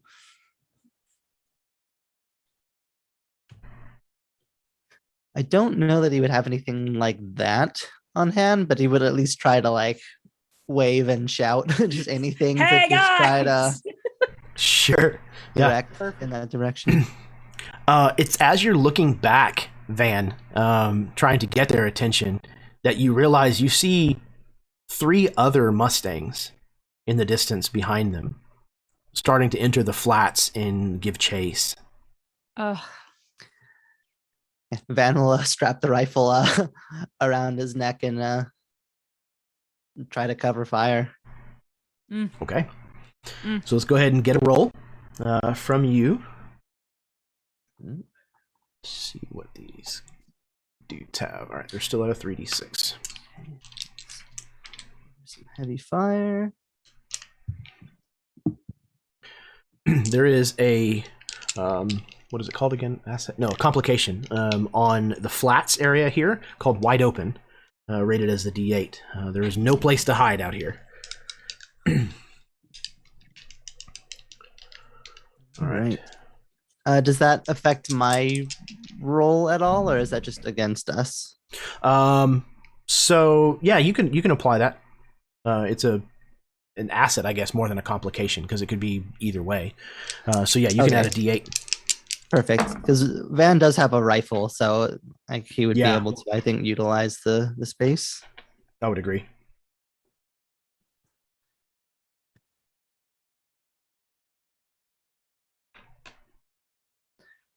All right. So I have a an SFX I think I'm going to use here also. So this ties into my second distinction, why do you sail the black, to find my own agency instead of being a tool for others. And part of my ability that I have there is I can spend a plot point to step up my desire dice when trying to obtain an objective, like a personal objective.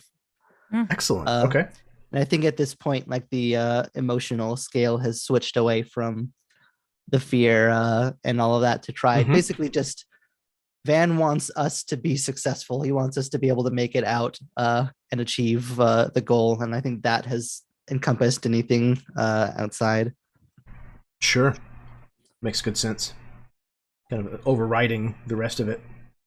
I'm also going to use my big damn hero die that I had from before. That seems like a good time. I also have an asset that I'm going to use, which is Van's sniper rifle. Okay. Hell yeah. I think also applies.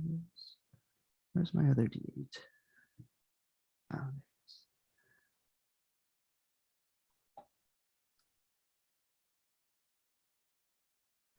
All right. And then I think the last thing I'll call in here is just my relationship to Lily, trying to coordinate like firing a rifle on a vehicle through a storm, like Yeah, just everything absolutely. that goes in with that. Okay.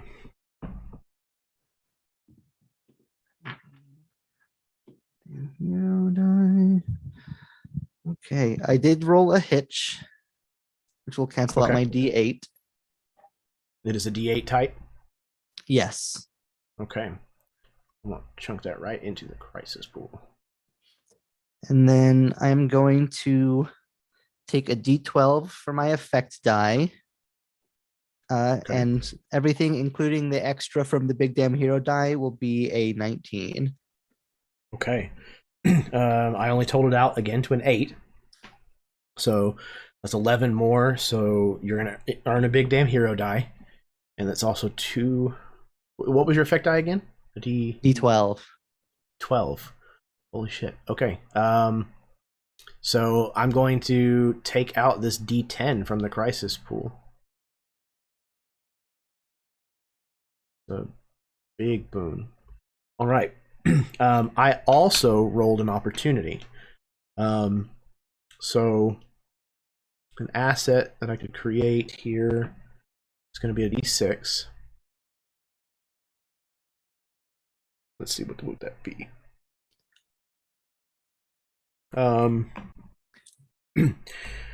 Okay. Maybe some sort of like obscuring something basically causes another jet of fire and smoke or whatever to like block their sight lines to us, like something like that. Yeah, perfect. Okay, so you hit not the driver of the Mustang, realizing that that's a difficult shot to make at this range. You instead like target a part of the Mustang that he's on, and you cause it to falter and fall, so it's no longer levitating. And when it crashes, it actually like punches straight through the thin crust, and so there's like this curtain of fire that erupts out of this, shattering that occurs, and it's 50, 60 feet wide or something like that. So the people who are pursuing are going to have to take the time to go around it in order to continue to pursue.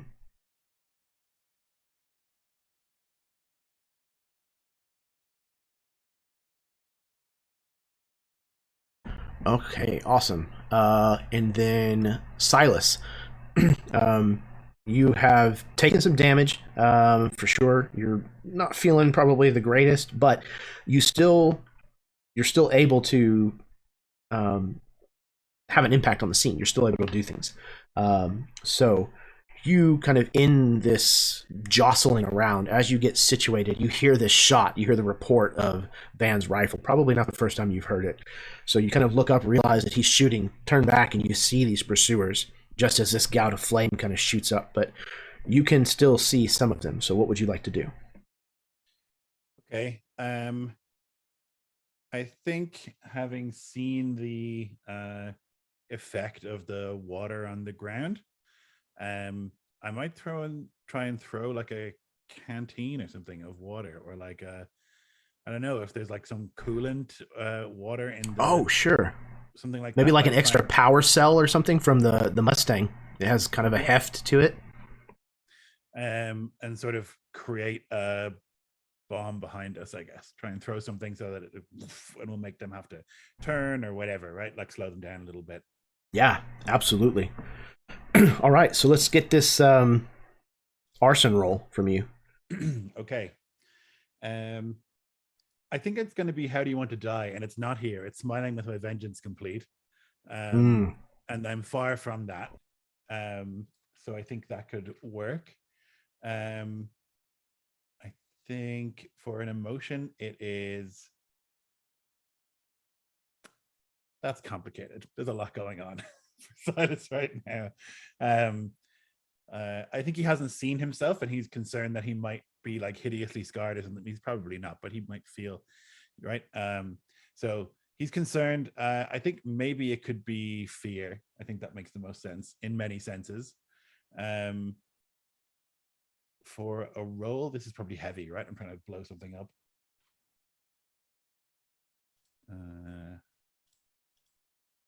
What else do I have? Add value.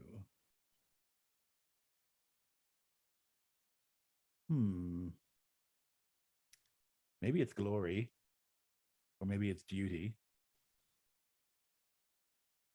Maybe it's nothing. I don't know if value necessarily makes the most sense here. Yeah, it might not. I think it's just again, it's one of the survival, optional ones. So, yeah. right.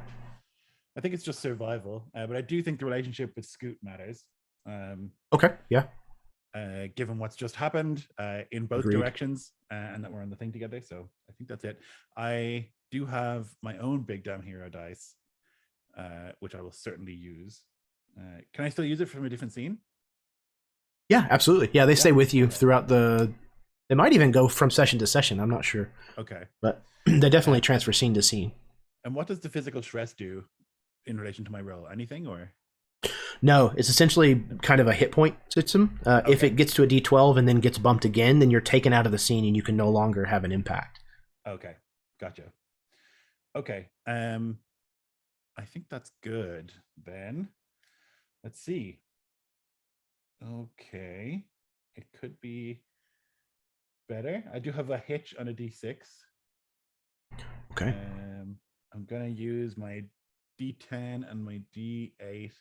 6 and 10, so 16. Pretty good. And I will use my D12 for the effect. Okay. Excellent. All right, so I only was able to get a 7 total. Oh, nice. And I got an opportunity. I rolled a 1 as well. So that curtain asset that was just created by Van just went from a D6 up to a D8 now. What was your effect die? A D12. 12? My big damn hero die. Holy hell. All right. All right, so we're going to get rid of that D8 that was still in the crisis pool. So now remaining in the crisis pool, we have 2 D6s that still need to be dealt with. Okay. So yeah, you managed to kind of push this extra fuel cell, this backup source of power, off of the back of the Mustang, kind of maybe even where you're kind of holding on, kind of still recovering from the being rocked. You just kind of like kick it loose from its like bracket or whatever that's holding it in place. It just tumbles off the back and hits, and there's that kind of delay, and then just a second later, this massive gout of purple fire kind of rockets skyward. And the people that are pursuing again have to yet again correct their course to try to go around these obstacles that are being thrown between the two of you. Okay, that was all of the players. All right, so they are going to attempt to go. These guys. They have a complication. Okay. All right.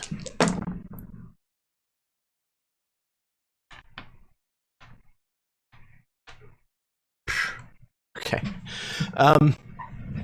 So they are definitely having to take their time to get around these things, and it's going to slow them down enough that by the time they can draw a bead on either of you, the range is going to be far beyond what they're capable of with their weapons. So they're firing shots, but they're inept. You can hear them kind of, zooming off into the distance without any real harm or danger. However, we do need to see if the field itself is going to present any danger. So the two of you who are driving, you're each going to need to make like an evasive roll, essentially, to try to avoid, again, this horrifying condition. So we'll handle, since you're in the lead first, we'll handle you, Lily. All right. I am doing essentially the same thing as I've been doing. Yeah, perfect. So, yep. So we are gonna go once again. 10, 8, 8, and another 8, and one more 8 that I will roll in a second. Ooh, nice. Okay. Holy cowboys. Holy Cowboys. Cowboys. I see what you did there. Okay, I swear to God, I didn't mean to, but it was great anyway. Okay. Let's see. So that is going to be a 13 with a D8 effect die. Excellent. All right, so your D8 will knock one of these D6s out of the crisis pool, because I only got a 6 and I did not have an effect die. Which means you will also earn a big damn hero die according to what your effect die was.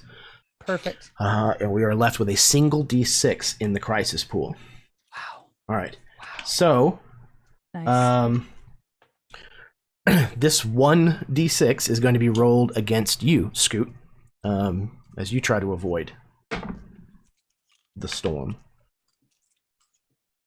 All right. Well, I'm basically doing the same dice pool. I think I don't want to die. I want to live forever. Fear, love, Silas, and I switched up the hot shot for roll. Okay. Nice. There, and that's going to be. Ooh, I got 2 1s. Ooh, interesting. What are those on? What types? Both of those are on D8s. Ooh, okay. Which means If you need the special effects from me, this would be a good time. I Just know. let me know. I know the crisis level is low, relatively speaking. I think, if I understand things correctly, I got an.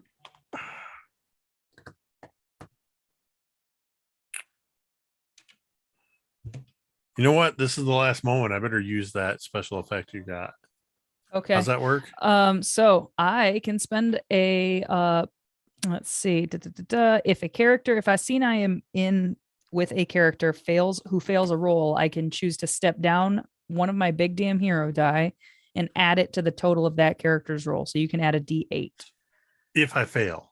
if you fail. So we got to you would figure need out to if I know even whether you failed. fail first. So It's a pretty the powerful thing I'm trying to SFX. figure out here is how I build my total determines if my effect die is a D6 or a D4.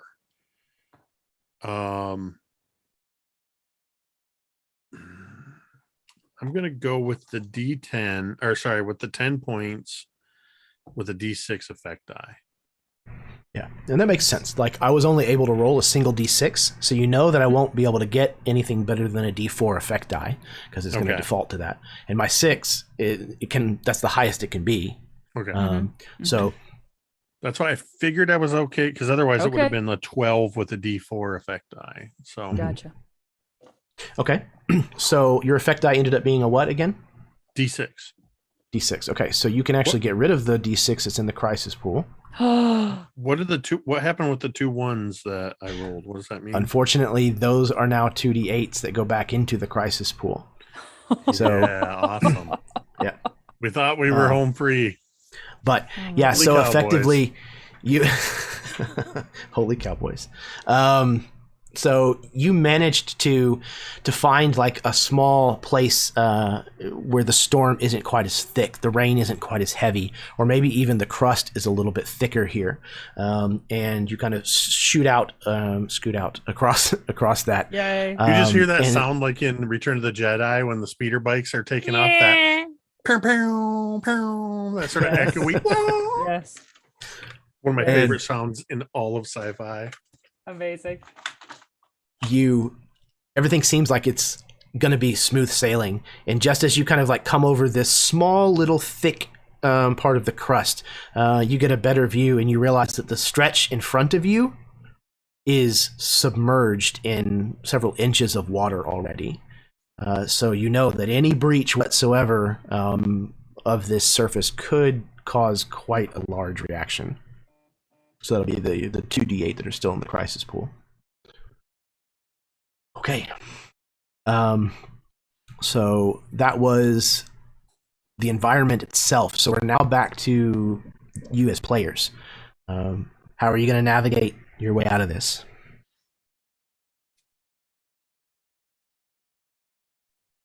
I mean, I was kind of just going to keep doing what I was doing. But yeah, I mean, unless we get unlucky. Oh God, we may. Okay, so I'm just gonna make the same roll I've been making. Here we go. Okay. Oh my goodness. God dang it. One is a freaking 1 to D8. It's the 1. Ooh. Okay. God damn. So my total is gonna be a 14, and my effect die is a 10. Okay, 14. So the 14 definitely beats the 10 that I rolled. And again, I don't have an effect die. So you had a D10? Yes. Okay, so that gets rid of a D8. So you're Mhm. still at D8. So it was a net gain, Yep. or net wash rather. Yep. So okay, so you managed to avoid all of the worst of it. However, you can see that the storm goes a lot further than you thought it did. Oh God. Oh God. All right. Okay. Who's next? Scoot, you want to try Question. driving? Yeah. Yeah, question. You said we're basically heading out over some water, yeah? Yeah. Is this like a Back to the Future hover skateboard doesn't work over water situation, or? No, it will. It'll still work. Again, Okay. the water here is, quarter inch, half an inch thick. Mhm. It's just And you these can see Mustangs it are all using covered. basically like repulsor tech Yeah. kind of thing. Okay, so I don't care if this is true or not. This is what Scoot would think is just a vision of skipping stones over water, and is going to kind of turn back over his shoulder, looking at Silas, and just say, "Hold on." And as we hit the water, I'm just timing it for as we hit that water to just full throttle. So Wow. I'm hoping to be able to skip across this water and gain some speed.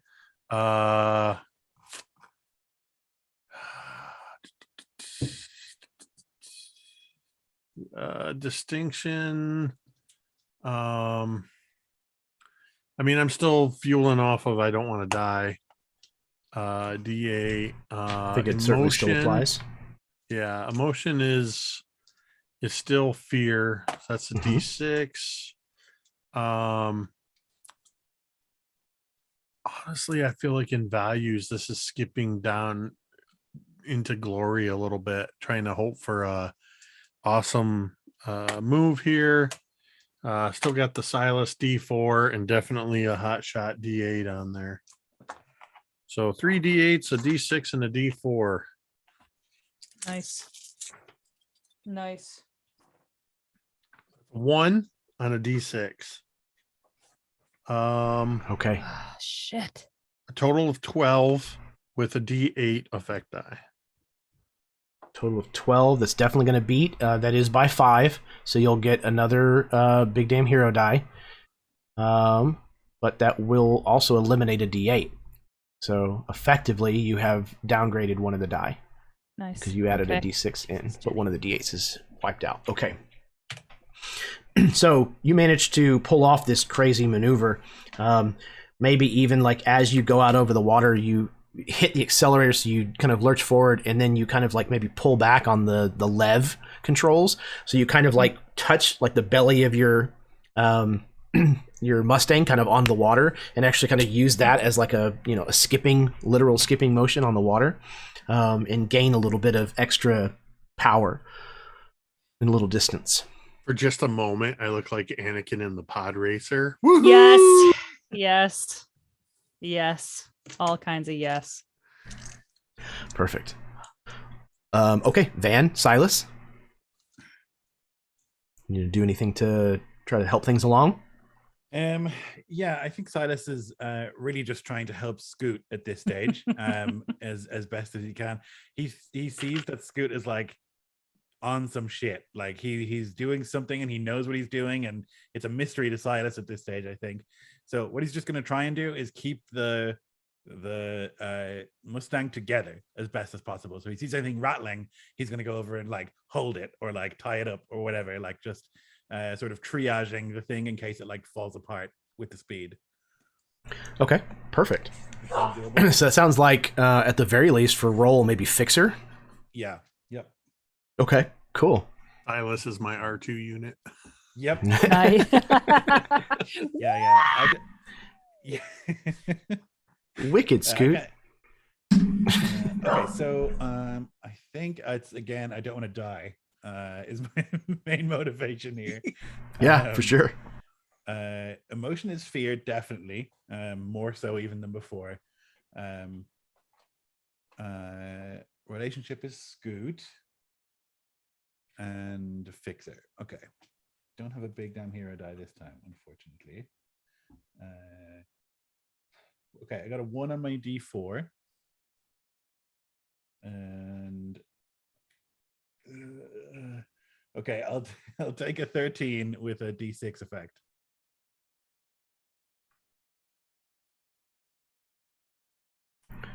Okay. So I also got a 13, but tie goes to you.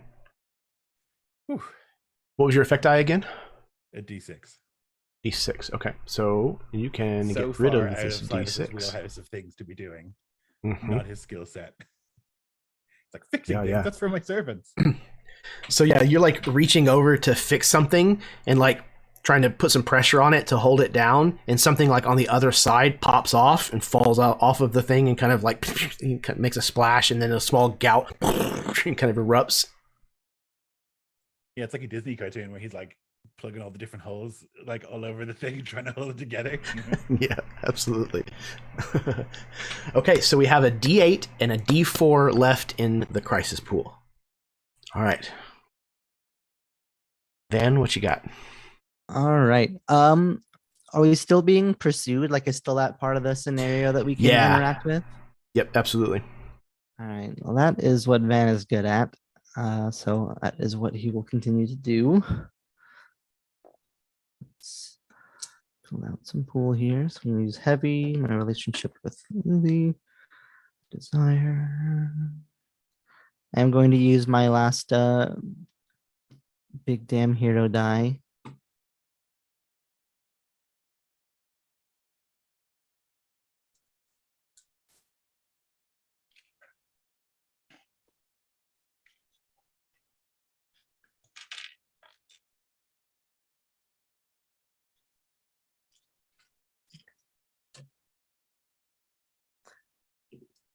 Ooh, okay. Not too bad. So that will be 16 plus 8 from my extra die, so 24 on a Whoa. D12 effect. Okay, so I got a 3 total, and I rolled an opportunity on one of my dice. I got a 1.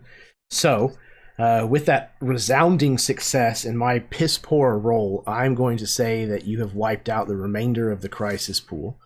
Yes. D8. The real and a D4. Goran big damn hero. Yes. So Van, tell us this last monumental shot that you make that essentially wraps up the danger from this scene. Yeah, so I think it's like just as the two vehicles end up like breaking out of this little floodplain part of the water, Van will like go back to take aim and then sort of realize the potential catastrophe that that pool of water could have caused us, but also could potentially cause further down the line. And as the pursuit sort of hits this little flood section, Van will like go to aim at them initially and then just realize, oh wait, he'll just aim down and basically just try to like punch as big a hole as he can through this flood section and hopefully just cause it to like chain reaction.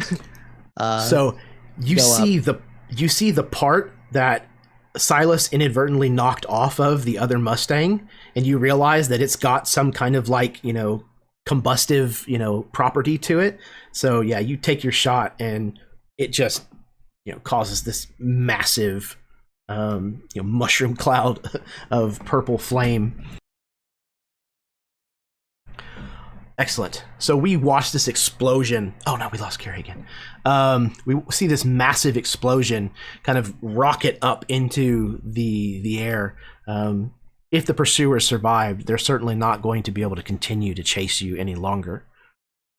We skip ahead to space. We're in the blackness of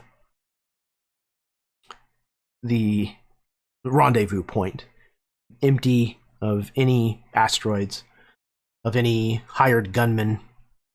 We see the border roll just kind of drifting. We see the Heck kind of come in slow, firing her thrusters so that the two are able to sync up and lock airlocks to one another. And as the airlocks open, the crew of the Heck is reunited. So in that moment, how is this playing out? This is the last thing we're doing, so take us out.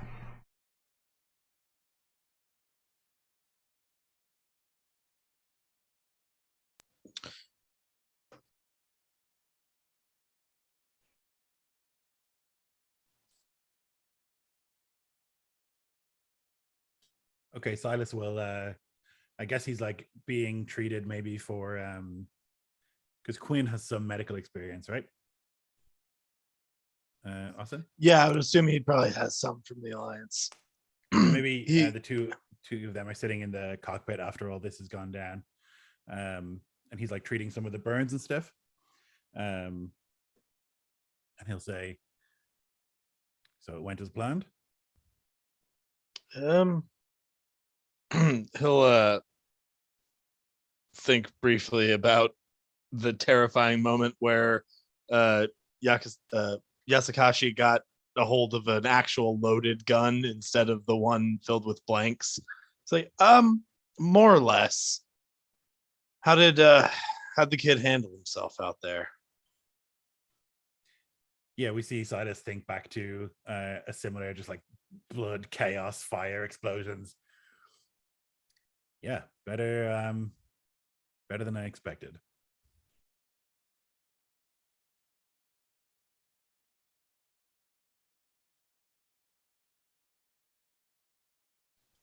I imagine Yasukashi probably survived the shot and the blow. And I assume that we probably doctored him up as best we could. And I imagine that we would see just a brief shot of the Heck landing in sort of a relatively abandoned area, and he's bandaged up and he's got his clothes but nothing else, and he's just pushed off the back of the cargo area and just kind of falls to the ground, probably complaining and begging the whole time. But we fly off with both the border roll and the Heck.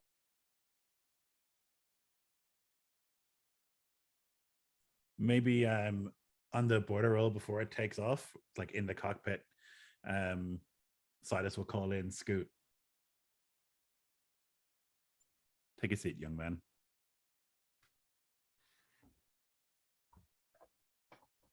Do so.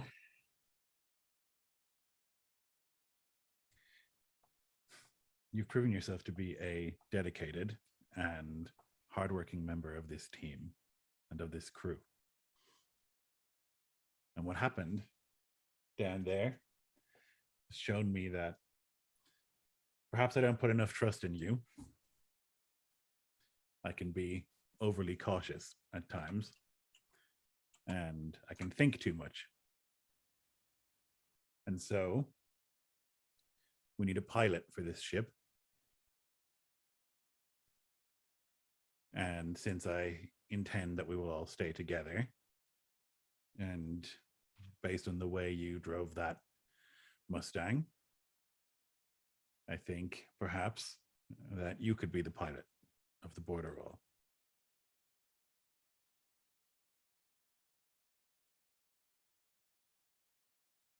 What are you playing at?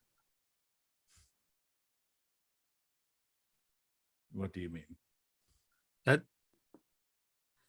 most jokes have a punchline.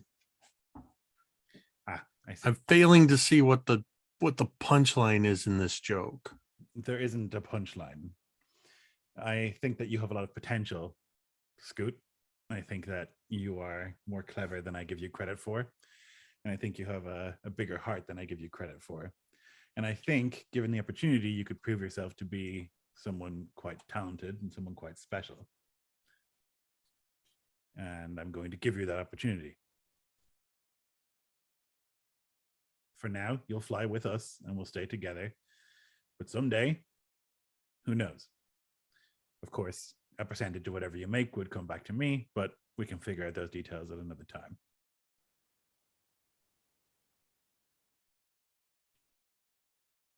Can I rename the ship? You can bring me a list of names for approval.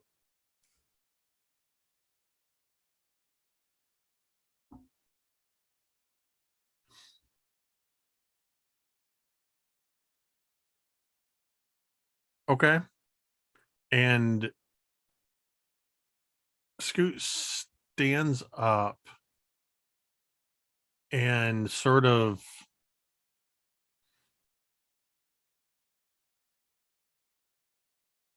seems unsure what to do in that moment, and then just sort of holds out his hand to Silas. Yeah, he'll shake the hand and think for a moment, shake the hand quite seriously, and then he thinks, okay, the last time that this happened, Scoot provided some sort of hug, and that's the normal human thing to do in this situation because it's an emotional moment. And then he will step forward and give Scoot a hug, and he'll say, I think that you can do this. I wouldn't give you the opportunity if I didn't think you could. And Scoot will hug you back, and then he'll say, oh, thanks, Dad. And then go, no. As soon as I said it, I knew it was wrong. It was too much. We can wake up to it, maybe.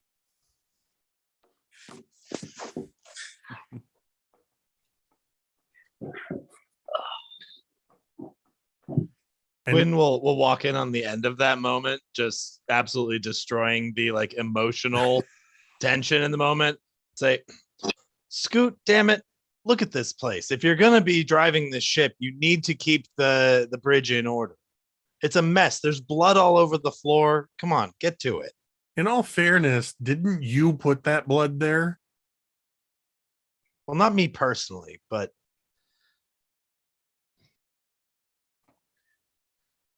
Aye, Captain. And I think Scoot would immediately take off running to tell Lily. And probably show up in the we're on the border roll right now. Is that where we Yeah, I think if he's talking the about two ships are blood kind everywhere. of yeah, Lily's probably in the engine room, disassembling taking those Gersler 8s and putting them onto the heck. Oh yeah. So yeah, I'm a vulture. Absolutely come skidding into the engine room through the door. I think is one of the few times I've entered, not through a crawl space, but I don't know this ship as well. And immediately just start spewing. You're not going to believe this. Silas told me that one day I can fly the border roll. I get to rename it. I get to apparently I have to give him a percentage of stuff, but the ship's going to be mine because he hugged me. Yeah. We hugged. I put my hand on Scoot's shoulders, and I just want to say, like, you did good today. You deserve it. You did good. Thank you. Oh shoot. And I immediately start Really almost jumps back, like surprised. I start going through my pockets and just on like the workbench where you've got parts and stuff. I set the gun down like and push it away, and then I set like 6 books of matches that say the Shady Lady on them. There's a couple of broken cigars, a gold pocket watch, some poker chips, half of a deck of cards, a packet of cookies, probably Silas's. And then I go, oh, here it is. And I reach into the side pocket. Oh. And I hand you the stand for the baseball. So it's this like wooden and brass thing with these like little 3 points. Uh-huh. What the hell is this, Scoop? Hold it up like this. Okay.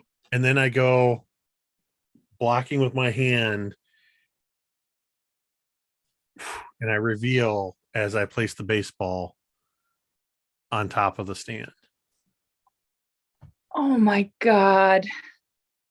Scoot. And Lily would like take it off and like look at it and like hold it and kind of like run her thumb over the stitching and like after everything and like so like much today, Lily would just like immediately like throw her arms around Scoot and just hug him and nobody would ever know, but Lily's crying into Scoot's little dumb shoulder, and like you would just hear her say, almost like muffled by Scoot's shoulder, "Thank you." And she's just like squeezing the ball in her hand. And Scoot's kind of like accepting the hug. Lots of hugs going around the day, and he just says, there was somebody's name written on it. Something Ruth. I don't know. I tried to wipe it off with some solvent. And I like would like rub my thumb on it. I'm like, well, I'll look at the Cortex and I'll see if we can find out who that was. Maybe it was somebody special. Sometime later, Silas will be sitting in his quarters with Van opposite. And he has all these documents that he's been working on for years, and he'll slide one of them across, and it's like a binder like this thick. And at the top it says the Harrow job. And it's laying out this like very complex sequence of events that have to occur for Silas to get back his fortune. And he'll say, there are a few people who I would trust with this.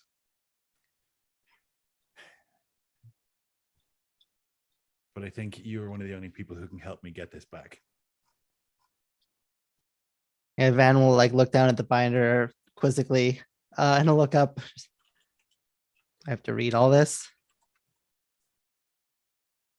That is the first requirement. He'll start like thumbing through like the first couple pages where I imagine there's like a synopsis and mission statement and like all sorts of the logo. It's about like exactly what's supposed to happen.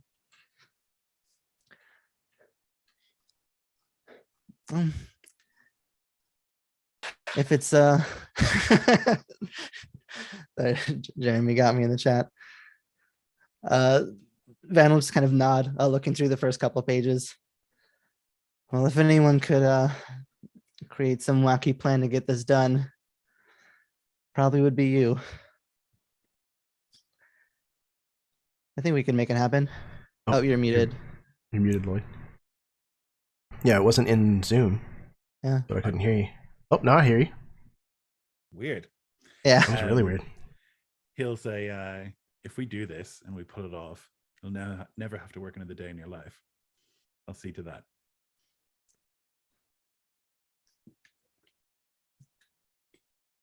Yeah, Van will just sort of like look off, like the idea of that, like it's like incomprehensible. Like it's on the same order of magnitude as if you had said, like, if we do this, I'll teach you sorcery and you'll be a wizard. Like it's that level of just like, that's not possible. Like not having to work. What does that mean? And just kind of like sit for a second, trying to like imagine. You know, I had been thinking that if I had a good reason, and we'll do this first, trust me, but I think I want to get rid of my guns after that. Me too. So much of everything, my life, it's always been out of my hands. These things that I'm good at were things that had been hammered into me by someone else. I don't know that I've ever had an honest, original thought in my head. Well, if we pull this off, I'll buy you an island on some paradise world, and you can get to know who you are.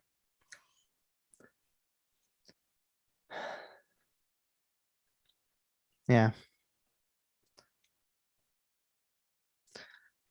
Anyway, knight c6, he'll say as he takes a piece and pushes it forward. Wow. Beautiful. Anybody else?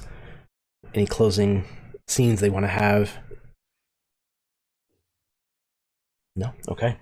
So I think as Van gives his next move to Silas and moves the piece in conjunction, we kind of pull back out through the window of the office that they're seated in, still playing chess, back out into the black, where we see the Heck drifting onto its next adventure.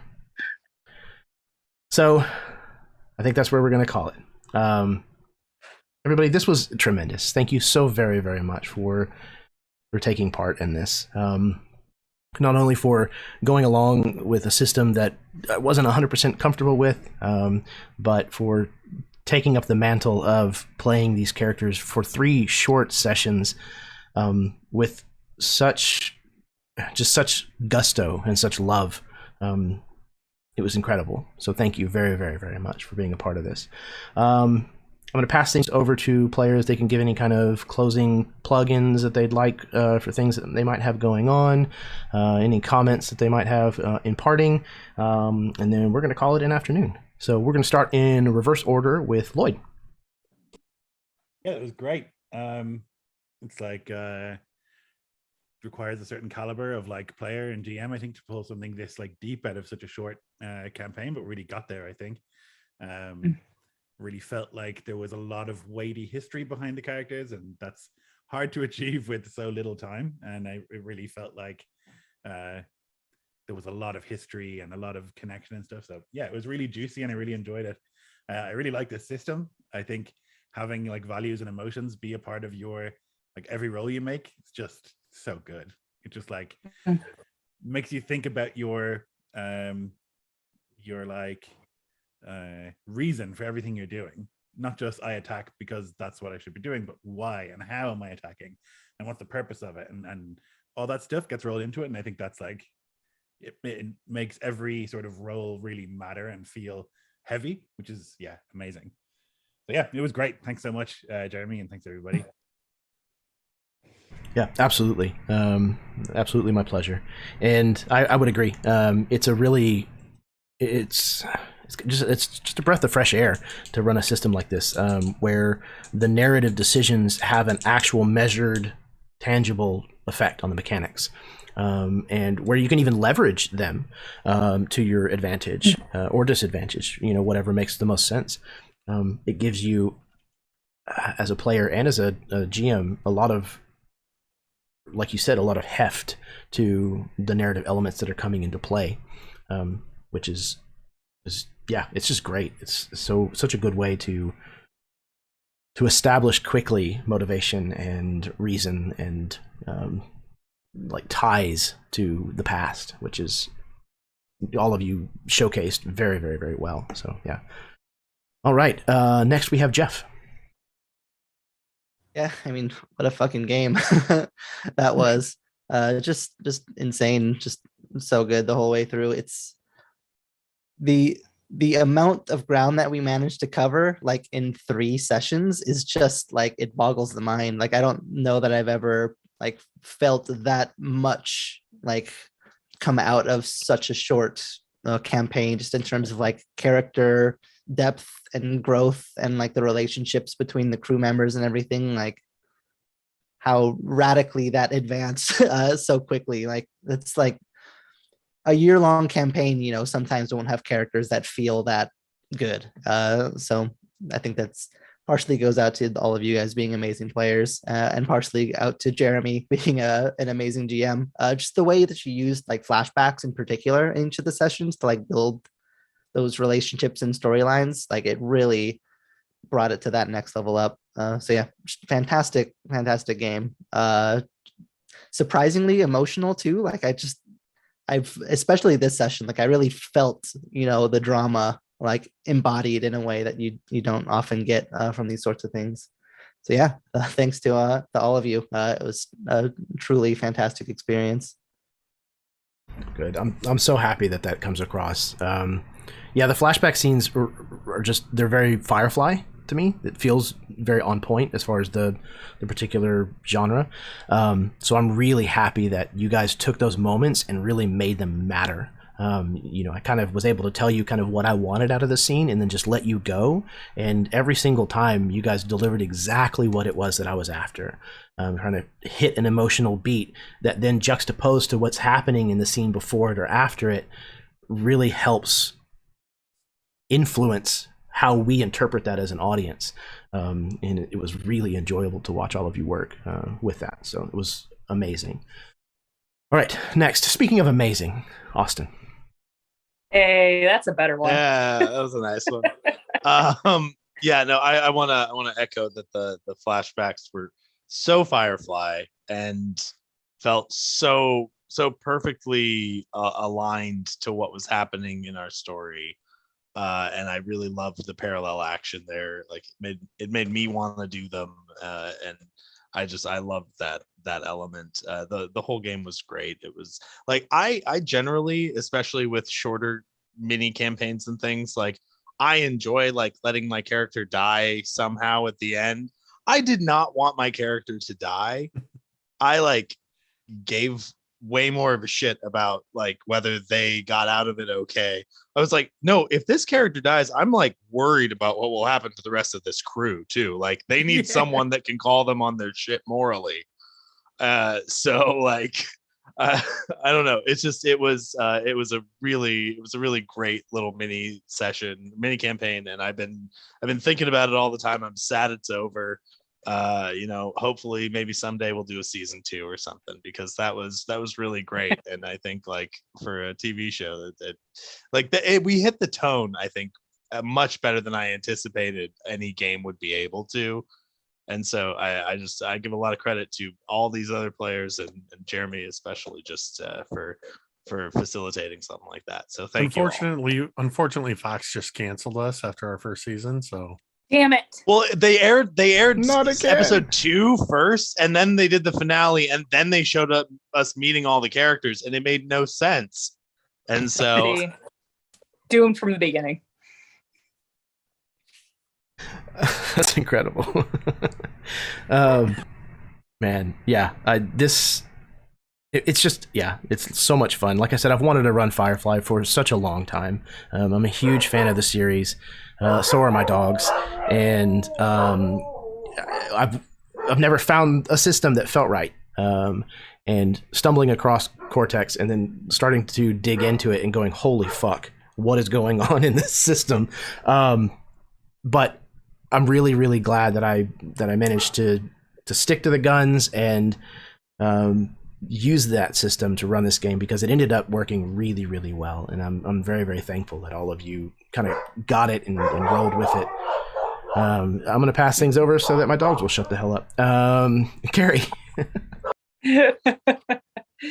Yeah. Thank you guys so much for having me, and thank you for putting up with my multiple tech issues today. On a beautiful sunny day in Michigan, I keep losing power. So I'm sitting here in a dark house right now on what's left of my cell phone battery. So hopefully I get through this little spiel. I gotta echo what Lloyd said. I kind of love this system, especially for like a short shot, like 3-session, like little mini campaign.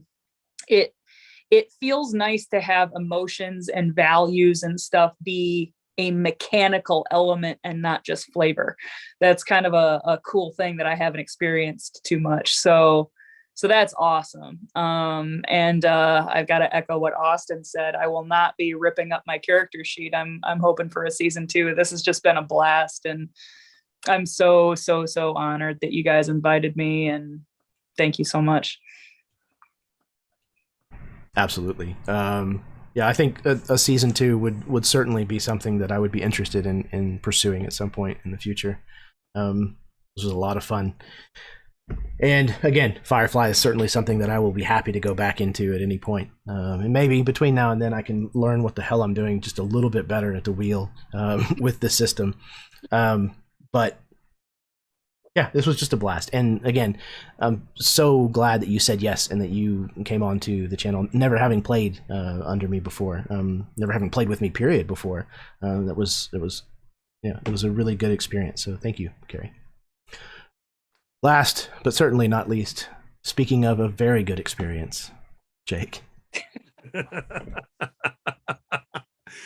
I had no doubts that Carrie would fit in with this group. Having played with Carrie for a number of games, we've been playing games for a couple of years now, between Call of Cthulhu and D&D and other stuff. Yeah, I mean, most of what I would say echoes what a lot of everybody else has said. The Cortex system felt very clumsy at first to me, or rather, I felt clumsy with the system.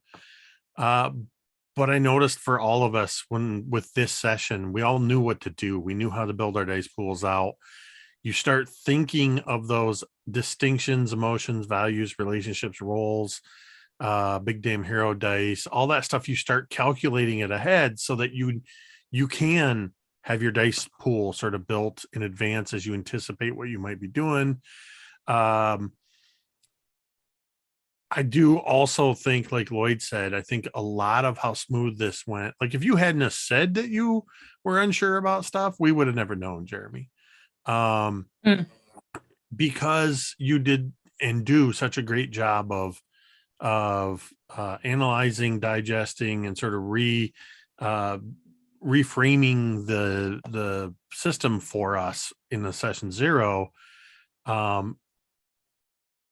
I always worried about crunchy games and how, the mechanics can get in the way of storytelling, and we all were able to wield these mechanics as part of the story, so it never felt superfluous. And I will always not only love playing in games that you run, let alone with this group, but I will recommend games that you run because you are an amazing cinematic DM. In addition to whatever world you build, you start with the people and build around the characters and the people. That makes it easier for us because you have such dynamic NPCs for us to interact with, that they feel like real people that are when Mr. Neptune came down, I knew we were in trouble. And when you introduce somebody as Greedy McCready, who has a gloveless gun hand, the fact that, even that I can recall these things and I can see them so vividly, those are just a couple of points that make playing in your games so absolutely incredible. So this whole experience, A++, 10 out of 10. This was awesome. Thank you very much, Jake. I sincerely appreciate that. Those very, very kind words. Yeah, I'm verklempt.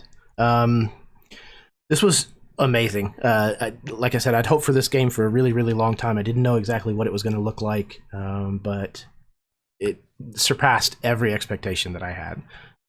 So again, I thank you from the bottom of my heart for deciding to play in this, and for just going with it, just going for it, taking big chances, and trusting me to kind of help get us there, and for doing what you could to help with that, instead of being the kind of problem player that's always needing more, instead of giving. I love having players who want to give at the table, who are always looking for ways to improve the scene or even heighten other people's characters into a moment.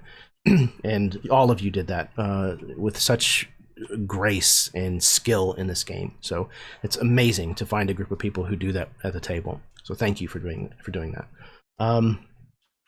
Likewise, for anybody who may have caught this series, thank you very, very much for watching. Whether you watched live along with us or whether you may be catching it at some point in the future, it's amazing the fact that I can have such a good time with players and play a game, and then I can leave it on the internet for somebody to come across and hopefully enjoy, watching it the way you would a television show. So I hope that it was entertaining and that you had a good time. And if you like this kind of content, then like, subscribe, share the link out, all of that kind of typical stuff. It's amazing that I get to do this for fun. So thank you very, very much. And until next time, may your dice roll high and your snacks always be within reach.